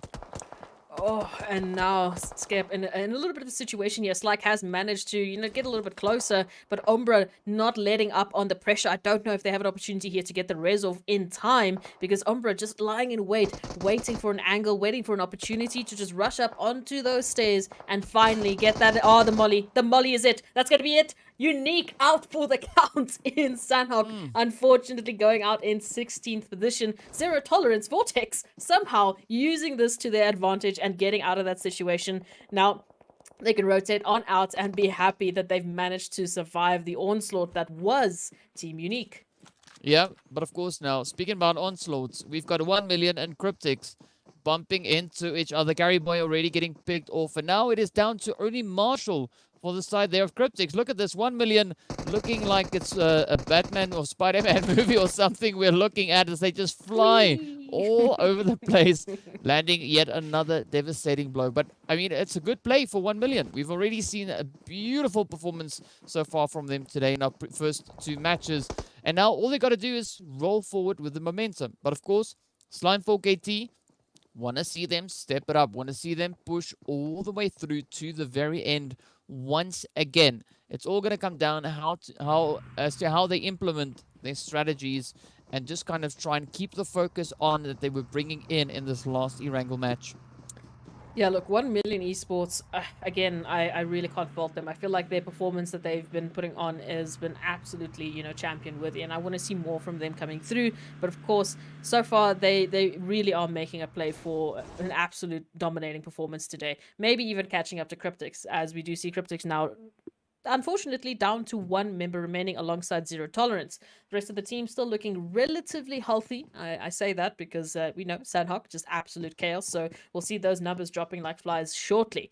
I do think, though, in terms of the performances that we've seen, I feel like I love this balance that we've seen on Sanhok. We had some, initial hot drops. We had some initial engagements. But once again, that respect is there. That finding that space is there. The teams are taking such calculated, decisions going through into the rest of Sanhok that I feel like a lot of the potential problems that we saw on that first day of Super Weekend, that first Sanhok, has already been resolved. And that that adds and alludes to the performances that these teams continuously keep improving. Yeah, and we've been seeing a lot of that come through. And I mean, we're only going to be seeing more and more of that as we make our way further and further through the PUBG Mobile Pro League. But for the time being, we do see the players here from Blackjack trying to find an approach to get in. They're coming in from that eastern side. Of course, they have Next Level right up in front of them. But Next Level also now have G3 just positioned on the opposite end. Darkness, smack dab center zone, at least for the time being. But this is where things are going to get a little bit messy. Blue zone is closing in. It's going to start popping up once again. But 1 million holding on to bootcamp, right? So trying to delay that rotation as long as they possibly can before deciding to commit to that. 4KT, however, getting caught out in the blue zone. Not what we want to see. We want to see them stay in the zone because we know this is the ever lovely Sanhok. That blue zone is devastatingly brutal. And now that zone's shifting so far away from them, they're going to have to hope and find an absolutely fantastic rotational path back into zone. Pulling all the way to there, Nakam, Sami, Sambang, and really favoring the teams here of Myth, Triple Esports, Lusail, even Darkness, who just has to deal with G3 Temper on their back line. But for the rotations for the rest of the teams, it's going to be a fun one to try and navigate this. Now, of course, we can see that rotation coming through from Camp Charlie. It's relatively open. Of course, the teams moving a little bit more western side is going to open that up for a few of the teams like Masters, who've just made their way into the zone right between Myth and Darkness. And again, I do feel like we're seeing a different set of teams coming through, you know, towards the top of that rankings board, which is again just so beautiful to see. We want that. We want more teams showing that competition. We, you know, as much as we do love an absolutely dominating force, we want that competition to really start getting heated. And that's the only way that we can see that happen, is when that's a beautiful spread coming through of chickens, of kills, eliminations, and of these points that we have seen the teams just steadily picking up and making sure that they're giving themselves so much space going into the next week. Yeah, definitely. Space is going to be absolutely crucial. As we said, there's no certainty as to who we'll be seeing returning in the next Super Weekend. But look at this now. G3 trying to light it up as they've got a nice setup coming in towards Painan. But of course, the players here from Darkness, they've been here since the start of this match, right? They've been just chilling here, lying in wait, looking to see who will dare venture up towards their position. And now next level, trying to make a bit of a play here. We do see two of their players sneaking over on towards that southeastern side of Painan, with the rest of the squad holding those off angles. But this could go either which way. G3 also not a team to mess around with, but we can see Alwani now getting picked up, trying to move down that hillside, and Azar right upside alongside them. But they're gonna have to try and find a good approach in, because G3, they've got these angles covered. Yeah, and G3 was the team that I was worried about in this little bit of a contention, because they're essentially sandwiched between Next Level and Darkness. So they're the team that I was worried about, but they don't seem to be worried at all. No, they've got it covered. And of course, we do see Team Umbra in the feed. They're just finding a couple of eliminations of their own and making sure that they're getting a couple of points on the board. G3 Temper is still staying very active, looking for Next Level, who have to make a little bit of an awkward rotation. They're not forced to by any means necessary, but if they want to find themselves a little bit more space, especially Azar, then they have to go running down the hill into the crosshairs of G3 Temper, as well as Darkness, of course. I do like the position that 1 million are finding themselves, although they are right next to Slime 4KT. Yeah, it is a little bit of a risky play. I'm not going to be lying, but I'm also a little bit worried about that position up in towards Painan, right? Zone's going to get ready to pop now. We can see that first knock coming onto the side of G3, and the pressure is starting to mount in the zone, adding insult to injury, shifts all the way down on towards that southwestern side. But this is where Myth now finds themselves in a beautiful opportunity. Blackjack also just on the edge of zone right there alongside YONKOUS. And of course, the players coming through there from the side of Umbra. It is going to be a challenge, but not an impossible play to bring through. But up north, it is going to be so tough, as we saw there. Just absolute insane amount of players, all now ascending, or descending rather, down on towards that zone. Yeah, Myth have such beautiful control of that final zone. They pretty much have 50% of it to their name, at least in terms of the players that they've got split up. We'll probably see them regrouping shortly, smack bam in center zone, so they can make themselves as many possibilities as absolutely possible. And I mean, with the rotations coming through, YONKOUS still finding themselves in the zone, take a very long rotation alongside Blackjack Esports and Team Umbra, of course. But those numbers, as we can see, you know, with the players still alive in this one, somehow Vortex as well, just to note, is still alive. Just absolutely insane. Triple Esports now Masters. Oh no. Masters being taken out? Yeah, but they got caught in between Myth, Slime 4KT, and of course, you know, a really challenging position coming through there from the side of Darkness. But Triple Esports now are also coming under some severe fire as they find themselves right up alongside Slime 4KT. That's what we love to see in Darkness, trying to push in from that northern angle. But in the zone, there's still not a lot of options, as that far western side is really where most of the compounds are at, aside from the ones we can see up here in center zone. So definitely the teams will have to try and push their way as far in as they can. But Darkness now just lasering down. Ooh, Plaza. A little bit of a mishap there. That's not the way. That's not where the nade was supposed to be going. But you know, little things like that do happen. But look at this now. G3 coming in behind the players there from Darkness. We can see those shots coming through. So Darkness getting caught in a bit of a pincer between Triple and G3. Oh, and G3 is looking good to take this one out. Whiskey now remaining alive, not for too long. Never mind, I jinxed it. But I don't know, just Darkness now down to a solo, unfortunately. Maxwell trying to find an angle into this one, but do you really want to be finding yourself just walking up to G3 and saying, hello, can I maybe just take a couple of eliminations? Not the case here. G3 now making their approach down to that hut, as of course the zone coming through, and Manuel left alive into this one, hiding and hopefully not going to be spotted. But Nacho, we've seen what they can do. Ooh, just right around the corner, might be making this absolutely difficult. Are they in the same building? No, they're not. Okay, I was about to say, oh, can you imagine? Now they are. Now they Now are. they are. As Oh, Nacho. Oh, Nacho. That is a risky play, my friend. But of course, Slime Pocket coming to the rescue there, finding the head up onto the last remaining player from Darkness. But now the fight continues, right? Zone taking a quick hot shift over on towards that northwestern side. Slime within the zone. Lusail in the zone. We see Myth now starting to pull up from the south there as well. But 4KT, if they can leverage this position, we could see a really good finish coming in there for them. And of course, Storm, where's he at though? I mean, oh, he's all the way in the blue zone. A very, very unfortunate position to be in. But also we see the players there from G3 also now starting to lose out as that blue zone is coming through. Next level, getting sent back. The heads continuing to fly as Myth get picked up as well.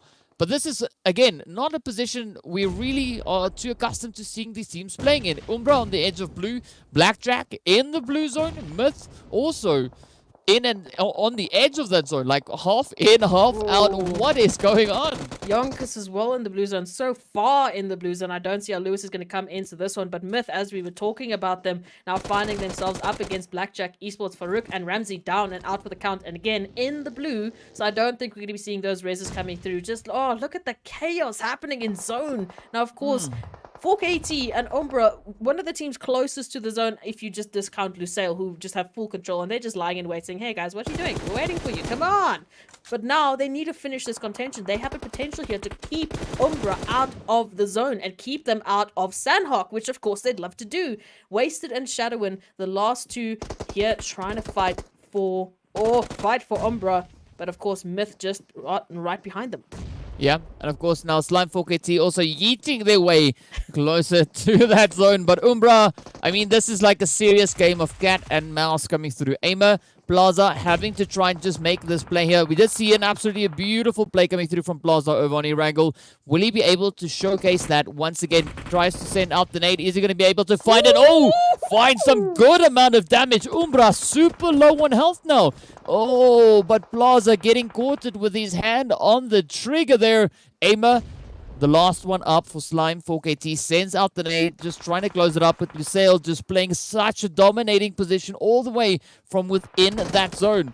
But look at this now. Oh, Umbra having to try and find their way back on in, coming under fire as Lusail looks to put a stop to that. Aimer now being forced to resort to those meds, and I'm not quite sure whether or not they're going to be able to make it up into zone. Like Lusail having such a controlling position here. It's a no. It's a no to anyone and everyone right now. That's going to be Umbra. That's going to be Slime 4KT out, right? Who do we have left? We've got Myth and we've got YONKOUS. YONKOUS now resulting to a heal strat because Lewis is off in the blue zone, unfortunately, as well as Momin. The last two players are in the blue zone. Lusail have it. That's it. There's nothing for them to do. It's heal off strats. It's heal off strats. Well, we have seen some clutch plays come through from players all the way out in the blue zone, right?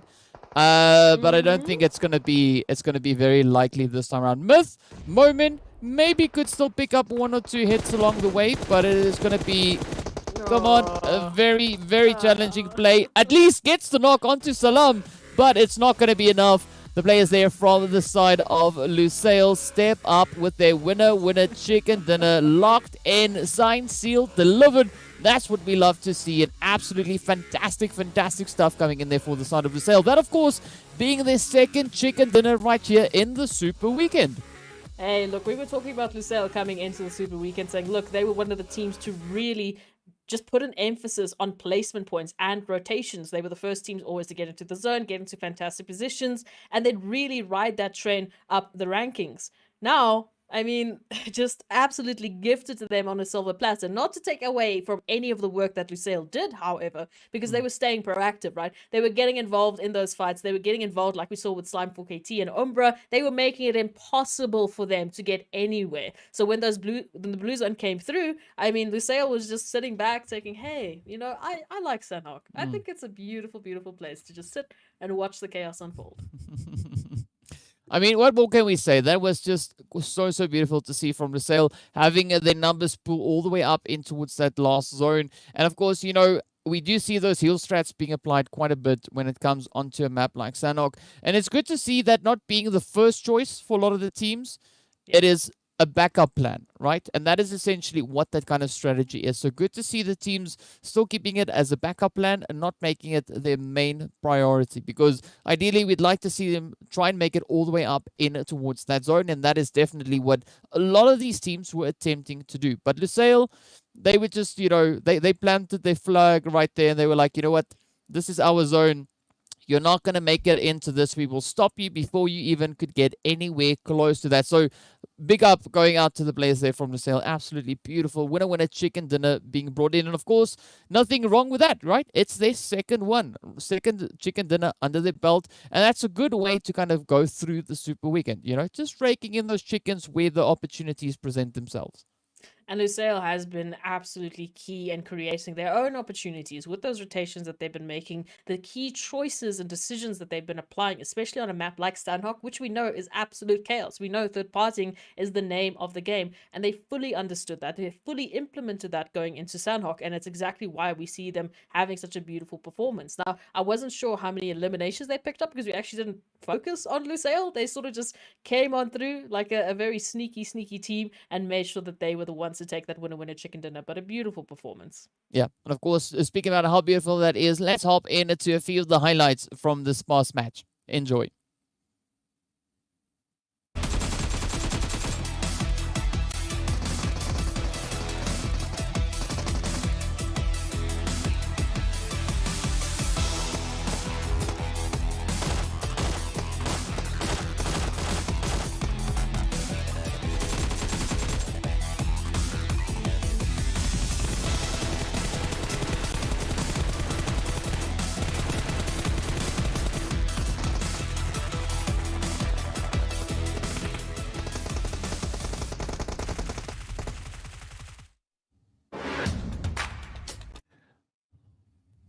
Great to see that play come through from Lusail. I mean, if we look back to their performance we had just yesterday coming in on Sanhok, right, they came second. So they just pushed it that extra little bit further. Going from second place yesterday to taking the chicken dinner today, that is what we love to see. But of course, now we're going to head over into our match rankings to see what the point situation is for the teams after this last match. As we can see, of course, the players from Lusail sitting up there in pole position, 25 points to their name. Myth also keeping up the pressure, coming in with his 3 eliminations in that second place, 15 points. Slime, that's what we want. 15 points in once again, 7 eliminations.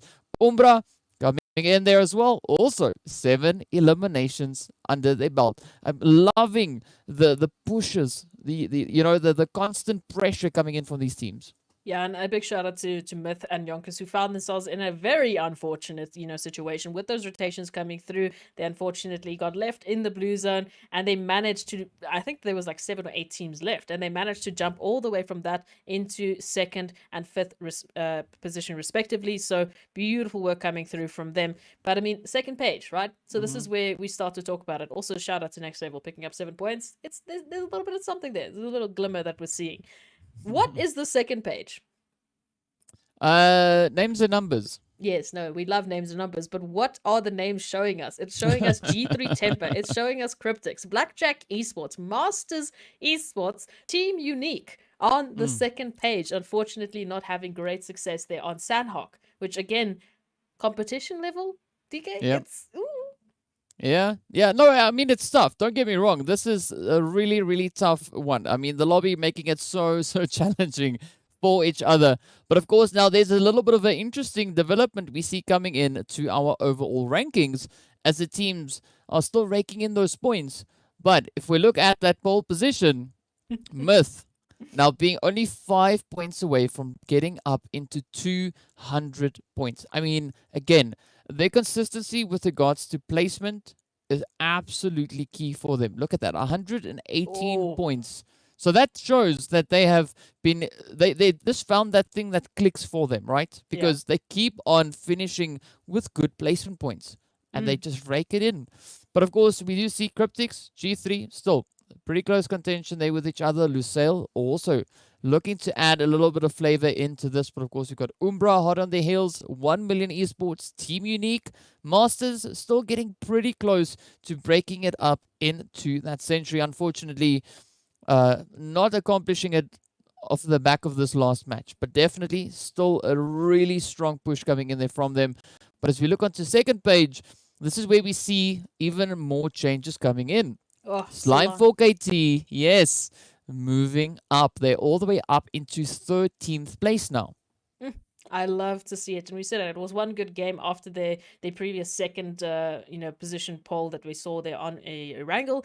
Coming through now, 83 points, and I mean 5 points away from darkness. They can keep pushing the envelope here, and of course, if you take a look at 9th place, I mean we saw Masters there, I believe, sitting on 97, Blackjack sitting on 94, 3 points difference, and they could be finding themselves, for maybe 4 points difference, and they could be finding themselves on that first page depending on how these next games go. Same with YONKOUS, also finding themselves in 90 points. Super Young Stars so close, and you can see that the gap between the teams is minor. There's such a minor change that could come through, and it could completely shake up what these overall rankings look like on our super weekend. So one more map, DK. One more map for these teams to get some points, to shift up those rankings and get themselves a fantastic start into the next week of league play, which of course is what they all want. They want a fantastic start. They want some momentum behind them.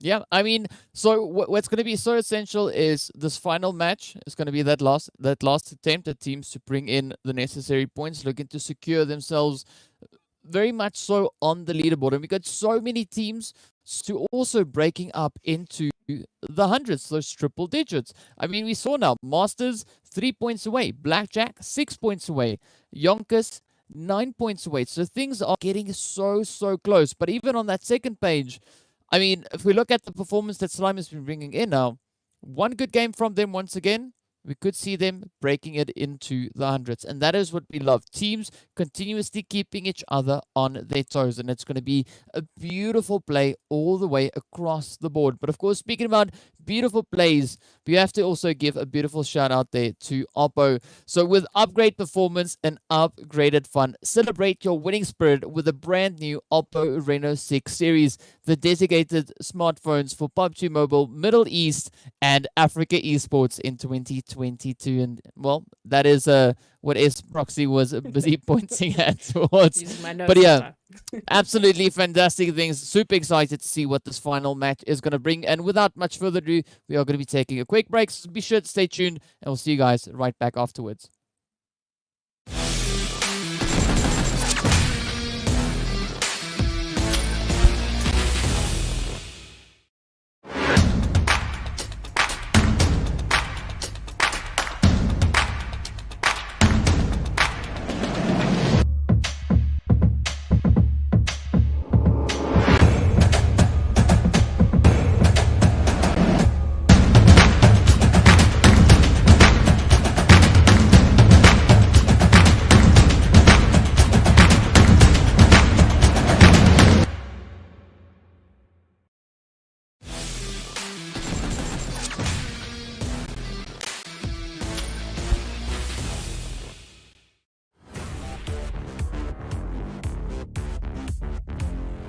I'm curious, what kind of preparations did you do before coming to the PMPL? Before the competition, we did preparation scrims as well as African leagues such as the PUBG Mobile Algeria League, and it was really good. It was a really good preparation, and I think with this type of practice we can make a good performance in the PMPL. Looking back, Erangel has been a really good map for you guys in the past. Now, what could we be expecting to see for you coming into Miramar and Sanhok? Yes, Sanhok is a very unpredictable map, so we do the med strat, where one of us stay behind the zone, the other move. And Miramar is a bit difficult because we play a little bit edge, so we struggle a bit with the hard shifts, with zone hard shifts. So, like you said, Erangel is our best map. Look forward to seeing what potentially could be coming for you guys on Miramar and Sanhok. Now, also looking back a little bit, right? You've had 12 top 5s out of 16 matches played in the previous PMCO full split for Africa. Now, that is absolutely insane to have a kind of track record like that. Now, how has the experience that you guys have gained in the MENA and South Asia Championship kind of shaped you in preparation for this PMPL? Our performance in the PMPL MENA and South Asia Championship wasn't that good because in my opinion, we didn't prepare very well for the tournament, and we also had ping issues, but that's not an excuse. Our song was really bad, but I think we gained experience because we played against strong teams such as Enigma Galaxy and Cryptics. So I would have to say that we gained some experience and we will apply to the next tournaments. Well, it's good. At least you guys have made progress and you've advanced yourself. Now, I've got a trick question for you. What would your catchphrase for your team be? I would have to say at the end of each match, like if we win the match, we say like in the end, it's YONKOUS or it's YNK at the end.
Hello and welcome back to our final match of the PUBG Mobile Pro League Arabia Super Weekend 1, right? This is the last play. This is the final match out of all 3 days. And after this, we're going to be seeing where these teams are seated after an absolutely amazing Super Weekend. Of course, next up, we are going to be heading right back into Erangel to see what the teams are going to be bringing in for this final showcasing over on towards the lovely map even, which is Erangel. So is any expectations we have coming into this one? Because you know, a few interesting things that we can see now looking onto the plane.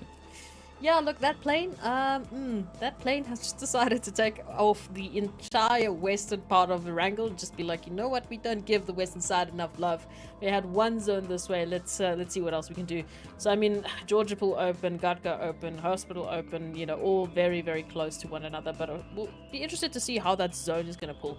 I do really want to see what Cryptics is planning, because we just see a dominating performance coming through from them, of course, on Erangel, and Slime4 KT so close to doing exactly the same thing. And now with that momentum that they've gathered from the second Erangel we saw today, they might just take this. And I mean, they had a fantastic Sanhok, they might just take this Erangel.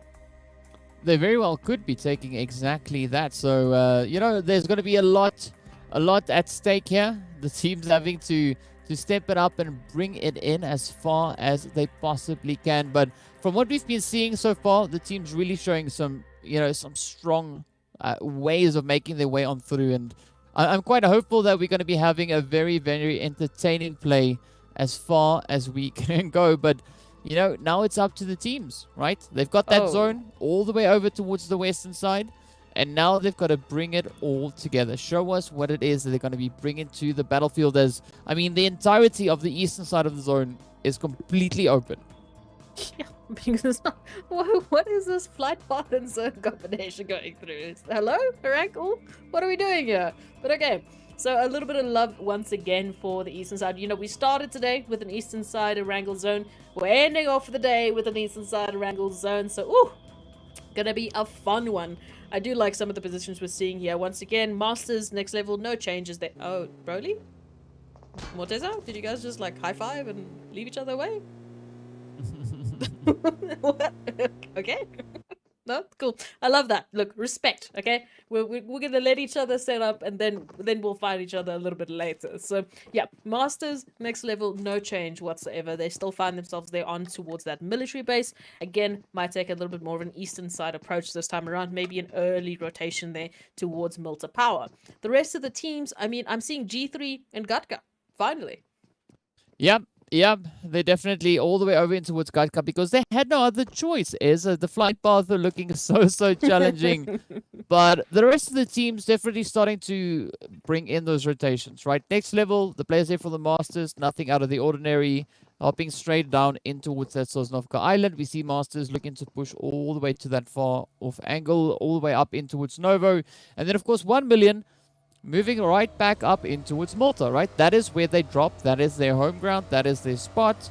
And that is where they're going to go come hell or high water. That is where we'll see them head all the way over in towards. And, of course, Knight just quickly making sure that they've got 4 vehicles to rotate through up in towards that Malta position. Not that there's anyone really looking to stop them. But if we look up in towards the side of Zaki, we see the players here from Blackjack with a very, very northern adaptation coming in from them. And not a position we see them move up into all too often, but definitely no surprise because, you know, that's kind of where the flight path was. So the adaptations are definitely being applied here. We also see a little bit of a change up coming through as we head further down on towards the south. You talked about the players there from G3 pulling up in towards Gatka, but of course Cryptics having their home ground up in towards South George with the players there from Lusail positioned up in towards North George. So there's a lot of normality for the most part in the zone.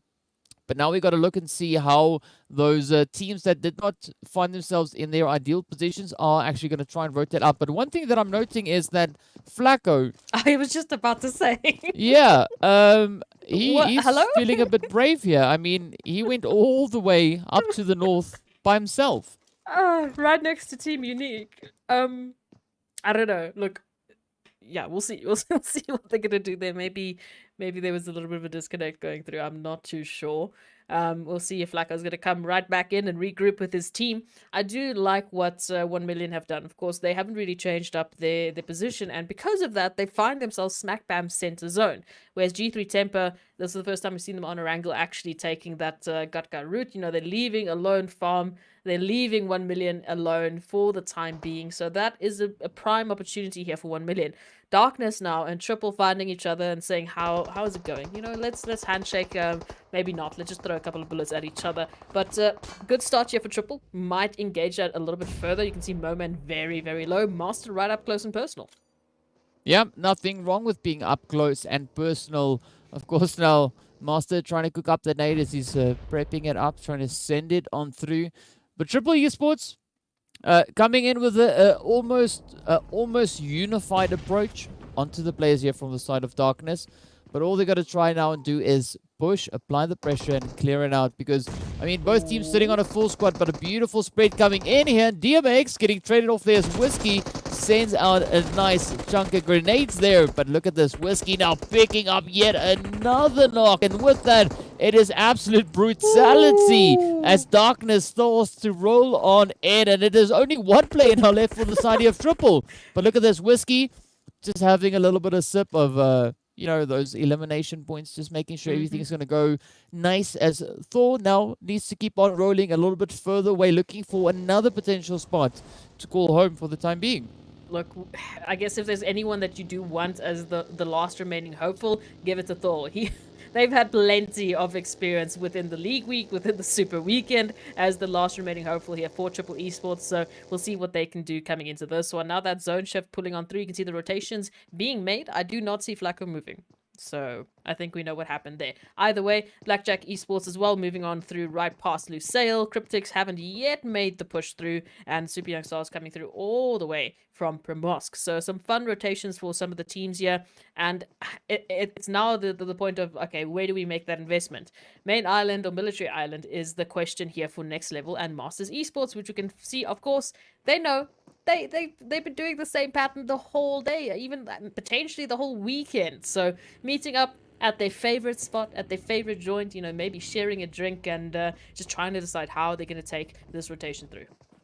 Well, we'll see. And as you said, drink level, Allah just there dropped a molly. So that was almost, you know, that was almost perfect. So, but we'll have to wait and see what's going to be happening between Masters. I mean, we know Sin, deadly accurate when it comes to those utilities, and even the finding that scope in a good position. And we see a bit of that off angle play coming through from Bamboo on the opposite end, also quite a devastating player there. But now, I mean, Super Young Stars rolling in from this western side, we could potentially see them pulling up right behind Myths, but a lot of a few delayed rotations coming in from several teams now starting to migrate in from that western side. Northwestern side particularly going to be quite challenging.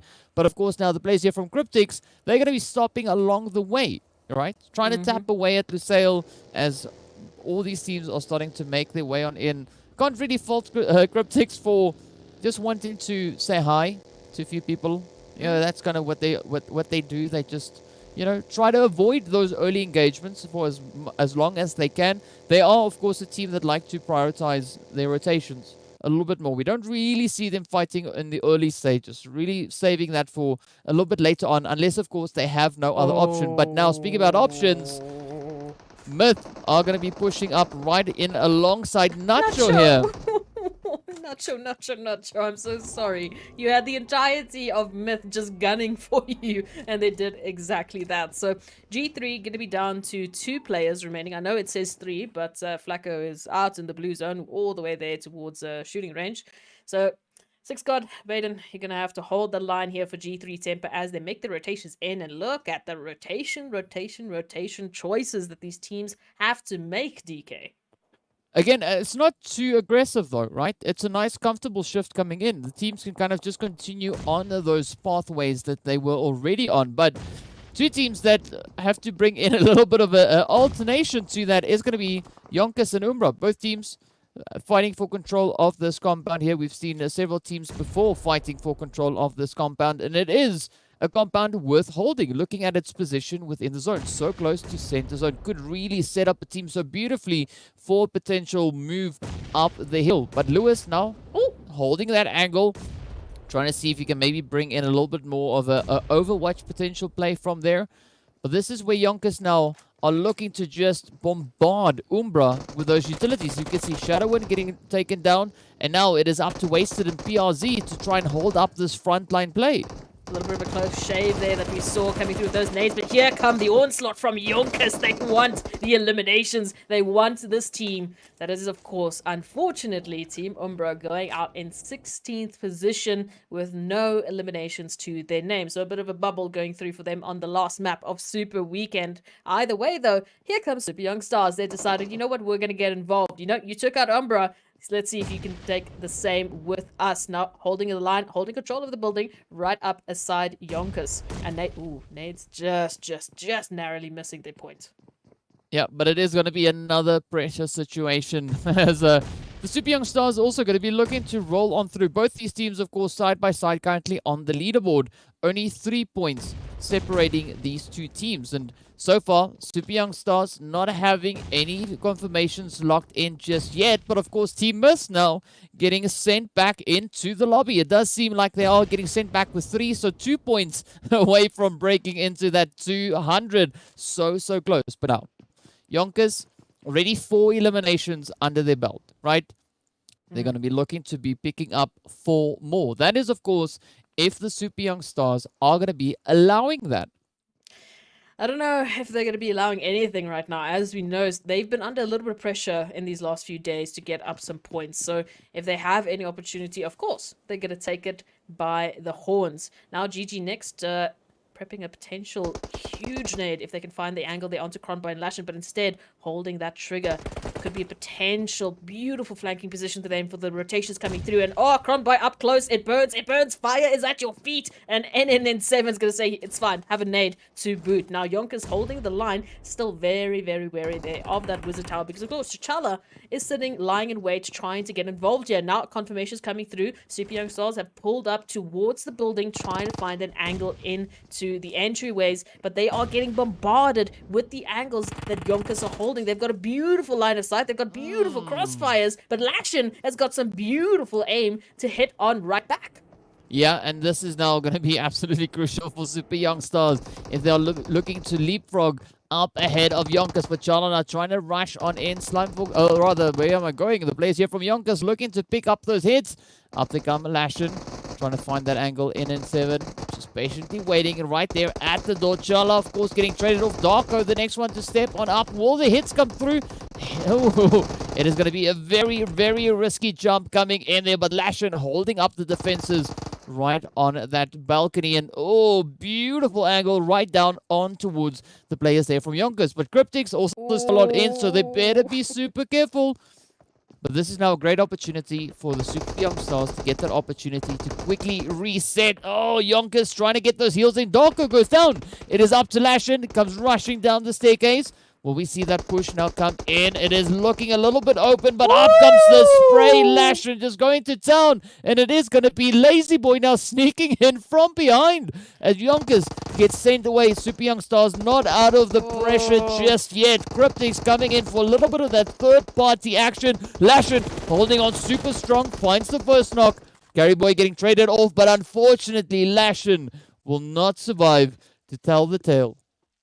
I was shivering in my boots here for Super Young Stars because I immediately saw Cryptics just make a beeline all the way to their doorstep. Now, same can be said for Darkness, pulling up right alongside them. Not sure if they'll stop and actually get involved in the action here because they've seen what the feed looks like. They've seen what's been happening. Now, of course, that zone shifting towards Milta Power means that we do see the teams of, of course, G3 Temper, 1 Million, who've just had a fantastic confrontation there with Team Myth. I honestly thought it was going to go the other way around, just managing to narrowly make sure that they survive that and pick up a couple of eliminations to boot, are going to be finding themselves up against next level with Masters just putting up right behind. Yeah, a little bit of a delayed rotation coming there from the side of Masters, but better late than never. They are going to be looking to push forward now. And we do see in the feed, of course, that Blackjack and the players there from Storm, or rather Slime 4KT, are having a bit of an exchange. But down on this western side, next level, 1 million, with the potential addition of the Masters. Could be a little bit of a hot seat. We also see Darkness and Cryptics now starting to push in as well from this western side. Center zone looking a little bit different. As you said, G3, unique, holding that position. Looking very relaxed, at least for the time being. But the pressure's definitely going to be on right on this western front. 1 million, going to be looking to replicate another amazing performance. I do love the position that they're holding here. I mean, if any of the teams make that coastal line, rotation, especially like we can see Allah just in the water hiding for the time being, that does mean that 1 million have an opportunity to just, throw a couple of shots into the water. Oh, Allah, you need to be careful when you're taking some breaths here. But they are down to a duo. So, I mean, at this point, they want to pick up as many points as they can, and that at the moment might only be through eliminations. We'll see how they move on through into the rest of the zone. Of course, Masters pulling up on the backs, unfortunately, of next level, with Darkness just alongside them, and the continuation of contentions and engagements just keep moving on as that zone shifts towards Milta. Yeah, things are not going to get easy. I mean, looking at that insane shift now, this western side is going to be where a lot of the confrontations are going to be coming from. But of course, we look to see how these rotations will make their way in. Cryptics looking to push in. Are they going to divert to that southern side? It does seem like the players from G3 are looking to set themselves up on towards that far coastal edge. But the Masters now deciding to start their rotation, looking to see if they can find a good approach. Next level are going to be trying to pick up a few of those hits. Of course, the players there from Darkness just yeeting themselves right down on towards that coastline, potentially all the way into the water. But look at this run now. Masters trying to rotate along that northern side, trying to play the long game as they trying to evade those bullets coming through from the side of Next Level. But Next Level also now realizing that, like, we have to move. Right, we can't stay here for too long, as the blue zone is about to start moving up as well, and they are quite some distance away from that next phase. But Lusail are going to be on the receiving end here as Cryptics now start to move in right on this western edge. Oh, I love the positions that some of these teams are taking. Of course, Lusail finding themselves in a position here as Masters come crashing in, literally, with Ban and Angelo here inside the building, looking for Wanted's head, especially just to help them get a little bit of space into the zone. Angelo, you need to be careful. Those nades are absolutely lethal. This time, unfortunately, getting a little bit of a taste of their medicine is Masters with these nades and bombardments coming through from Wanted, who are looking, looking for something. Oh, unique with a beautiful opportunistic play coming in right there. But of course, now Lusail going to be looking to hold strong over on towards the side of the zone. I mean, the Masters, yeah, they've been hit with several nades in their direction, but it's not been enough to stop them pushing forward. Of course, we do see Payback. Wanted now getting picked up, but now Salam, Trump, and Boyka holding onto their compounds, right? They still have that threat coming in from the players of Cryptics, right? Cryptics is still in the mix. And they're going to start mobilizing themselves pretty soon. As you can see, those vehicles starting to light up right there in the background. But now the thing comes is where they're going to rotate towards. So you can see there's a big open section on the map currently, and Cryptics now starting to make a run for it. Are they going to try and push all the way over on towards the coastal side? We do have that road also just cutting through the zone. Several options for them here, but they could also just be utilizing the terrain that we see just on the side of Lusail. Oh, I love the opportunities for these teams, but also the engagements that they have to take are going to be a little bit difficult. So Boyka now trying to get through to get that res onto Salam. They definitely want as many players as they possibly can into this final zone, because it's going to be difficult. It really is. The pathing that they have to take, it's not a good one. It's not a fun one. And of course, we have our favorite duo of 1 million and G3 Temper right alongside each other towards that southern part of the zone. Now, with the shifts coming through, we might be seeing a very awkward engagement, as there's a lot of open space there towards Milta Power. There's an opportunity for Lusail and Cryptics and Unique and now Next Level. A fantastic opportunity for Next Level actually to hold the line and keep G3 and 1 million out of the zone and pick up a little bit of something. I don't want to jinx them. Well, I don't know. It's a little bit too early to say, right? We still got several teams left in the lobby. Of course, 1 million and the players there from G3 now having to come in with a rather difficult decision as to how they're going to try and rotate on up. But here we go. The players from Cryptics now pushing in towards Lusail, challenging them for their building. Trump missing the opportunity, but of course gets another great chance to put a few hits in. Unfortunately, it's not going to come through as Lusail have been sent right back. The Masters trying to make a play from that northern side. Unique looking absolutely fantastic in their spot that they've got up in towards that northeastern region. But now, the rest of the lobby, they're going to have to try and move in. They still have 9 teams left. But look at this. The Masters feeling that pressure as Cryptics come through with the sprays. Oh, 1 for 1 so far. It is Bamboo. And now also Angelo getting traded off. Sin getting caught out in the open. Down goes the head up onto Woodson again with a beautiful pinpoint accuracy. Ban coming under fire. Not the best place to be, especially going up against Cryptics. But here we go. Sin now trying to get that res up on towards Angelo. Will he be able to pull it off? As we can see, Cryptics being absolutely relentless as they now start pushing forward, sending out those utilities. They want to blow the players there from the Masters away, sending them right back into the lobby. But of course, the Masters are going to be stopping just yet. But look at that. Sin gets traded off, and with that, Ban puts up a great defensive play. But unfortunately, it's not going to be enough. Cryptics come through with the squad wipe. 11 eliminations to their name. But of course, the zone continues to heat up. Next level pulling up right up alongside 1 million. We did see G3 a few moments ago also getting sent back into the lobby. Oh, and who's going to be the next one? Is it going to be Next Level or 1 million Esports? Again, as I said, for Next Level, crucial position they find themselves in, a crucial opportunity that lies ahead of them. They just need to be able to take it, and that's going to start with taking out the duo here of 1 million Esports, who are scrambling to try find that angle here on towards Azar. But where is the rest of the team? You can focus on Azar all you like, but there's still 3 players left of Next Level. We do see Slime 4KT getting taken out in 7th position, and of course, this is going to be in chaos for the rest of the teams. Eflex now in a position here with a beautiful angle onto the remaining side of Next Level, but it's going to come down to when they make their move, because of course Cryptics now getting involved with the third parties, throwing a couple of shots, and again the zone blessed for Next Level. But look at their health, look at what they have to work with here. They're under so much pressure. Yep, there's a lot of pressure about to come down here. I mean, at this point in time, Next Level, they have to ensure that their health bars are where it's supposed to be, right? 1 million trying to come in from this edge position. But once the players here from Next Level and 1 million are solidified in their position, they can turn their attention north. Because we can see so many more teams still having to push in. There's 4 teams having to relocate back up into Woodzone. It is going to be Blackjack, Unique, Cryptics, as well as the players coming in from the side there of Zero Tolerance. Oh, okay. So let's take a look at this one. 1 million Esports still holding the Wizard Tower beautifully, very close to zone, but not quite yet. Next Level on that ridge line in zone, but again, getting punted from the left-hand side there of course, Cryptic, who've just moved into zone with a beautiful rotation thanks to Marshall. Now 1 million taking this opportunity to just get closer and closer to Next Level while they focus their efforts toward Cryptics. This could be a potential end to Next Level. Zero Tolerance are pulling on through, but not without any losses, as Team Unique holding the line, holding that rotation. Look at Dexter, he's so close.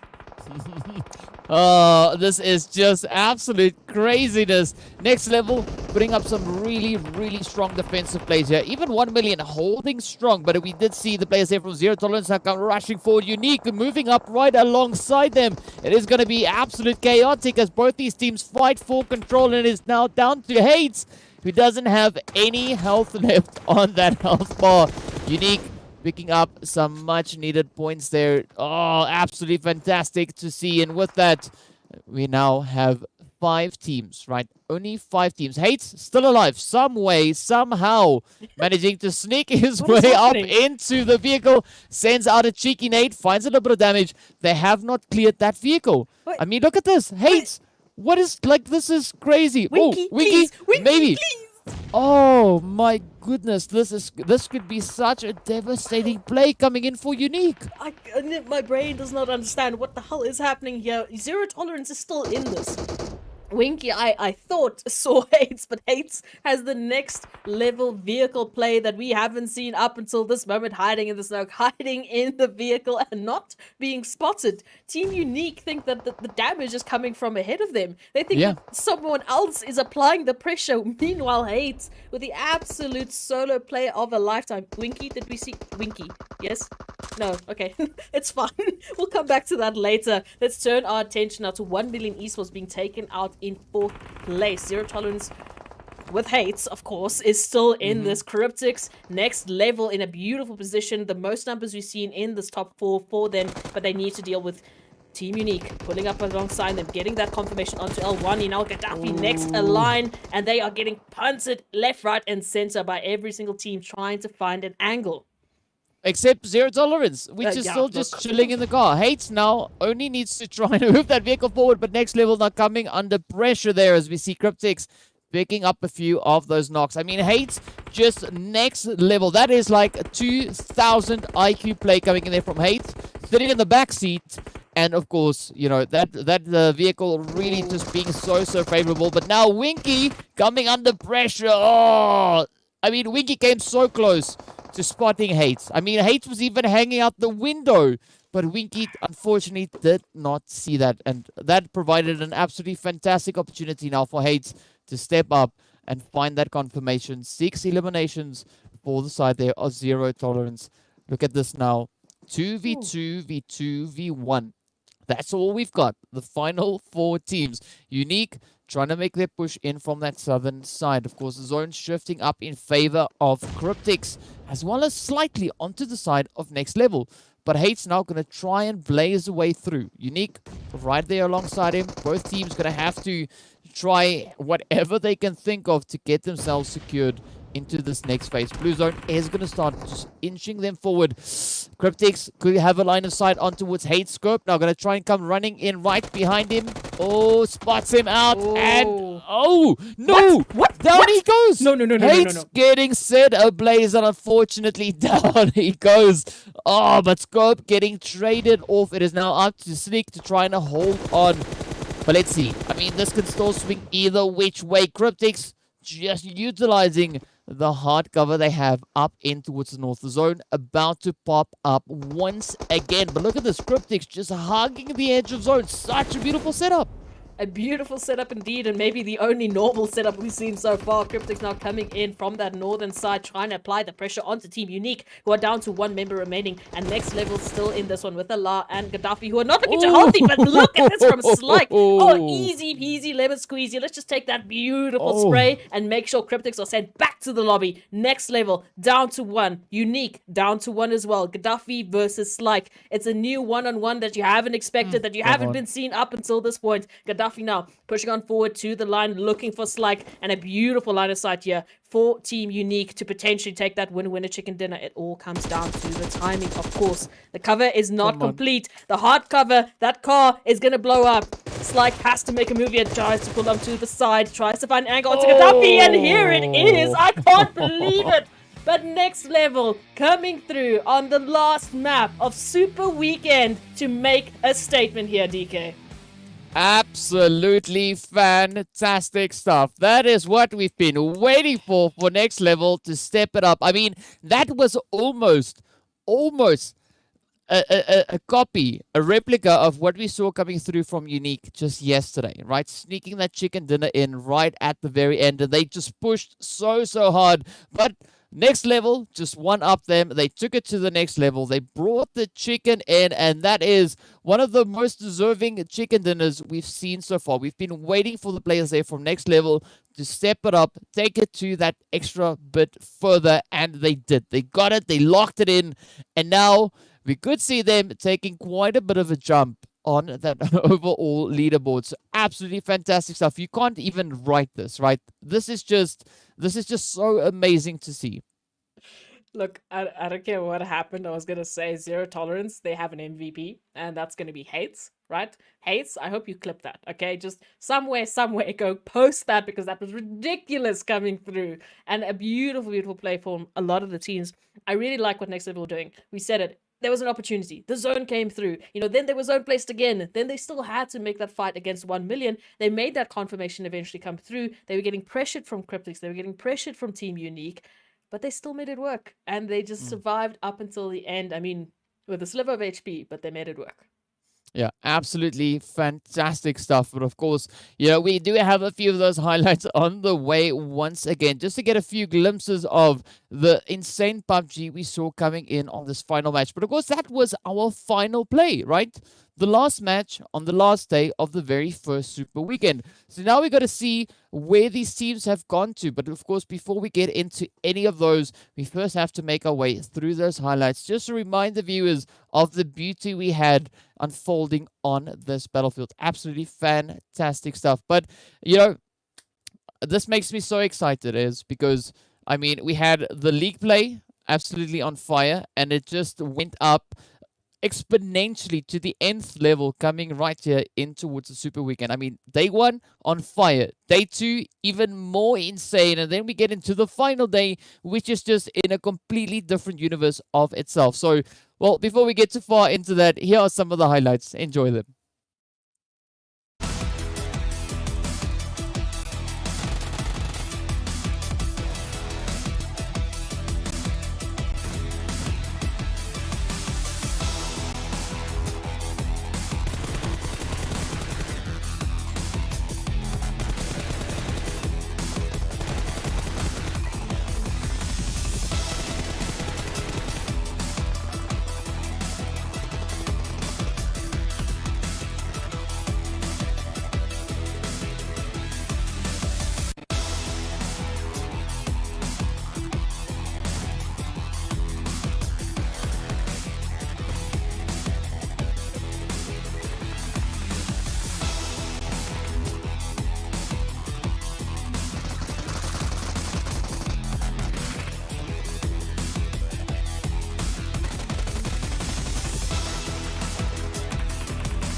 Oh, I mean, that was so beautiful to watch. You could even hear Yusuf there in the background just going absolutely crazy when Sly came in with that beautiful hit right down on towards the side there of Cryptics. I mean, that was amazing. It doesn't matter which way you look at it. It was absolutely an amazing play. But again, got to give it there to Hates from Zero Tolerance. That was some really cheeky, sneaky strategies coming through right there. But well, now we got to take a look to see what our match standings look like. How many points these teams were able to bring in this last match. And then we're going to have a look to see what that overall leaderboard looks like and just how much of a change we've been seeing coming through here. Of course, Cryptics coming in with those 24 points, sitting up there right at the top. Team Unique with the 11 eliminations, just 3 behind Cryptics, but of course sitting on 23 points. And then next level, bringing in those very much needed points. 20 points locked in and sealed. Absolutely fantastic stuff to see. And Zero Tolerance, we know why they're there. We know exactly why they're there. And the name of the game is, of course, Hates, with an absolutely ninja-like performance coming through in that final zone, just in the nick of time, making sure that they were covered. And just beautiful vehicle use that they showed there. YONKOUS, Blackjack Esports, and Slime 4KT. Yeah, look, picking up those points. That's the consistency that we want to see. We've been laying down the law, especially with 1 Million Esports, who have just made an absolutely beautiful showing coming through today with those 10 points. Those double digits are really helping them climb the overall rankings. Going through to the next page, unfortunately, these are the teams that did not have the performance they wanted to on the last map. Of course, last opportunity for them in the first Super Weekend to really pick up what they could. But it's all right. Some of the teams, I mean, especially like G3 Temper, like Team Umbra, Masters, they've already made a statement, especially Team Myth, who are, who have been our poll leader. We'll see what it looks like when we get to those overall rankings, but they're fine. They don't really need to worry. We're going to go into the league week, and then we're going to see how the pressure is being applied. But here are those overall rankings.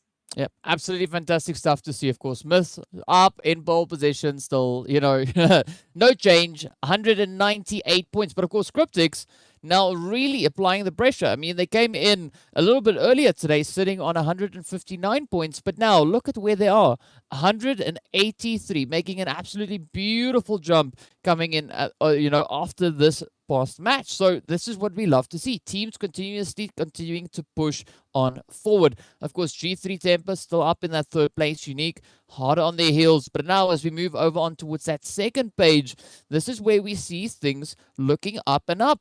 I mean, next level, chicken dinner, that's what we want. But of course, 58 points on board. It's still a good spot, right? Yeah. Look, I mean, that's 58. That is, and it's only the first Super Weekend. There's still 2 more Super Weekends to come. So they got to work. They got to work. We'd love to see them come back to Super Weekend again.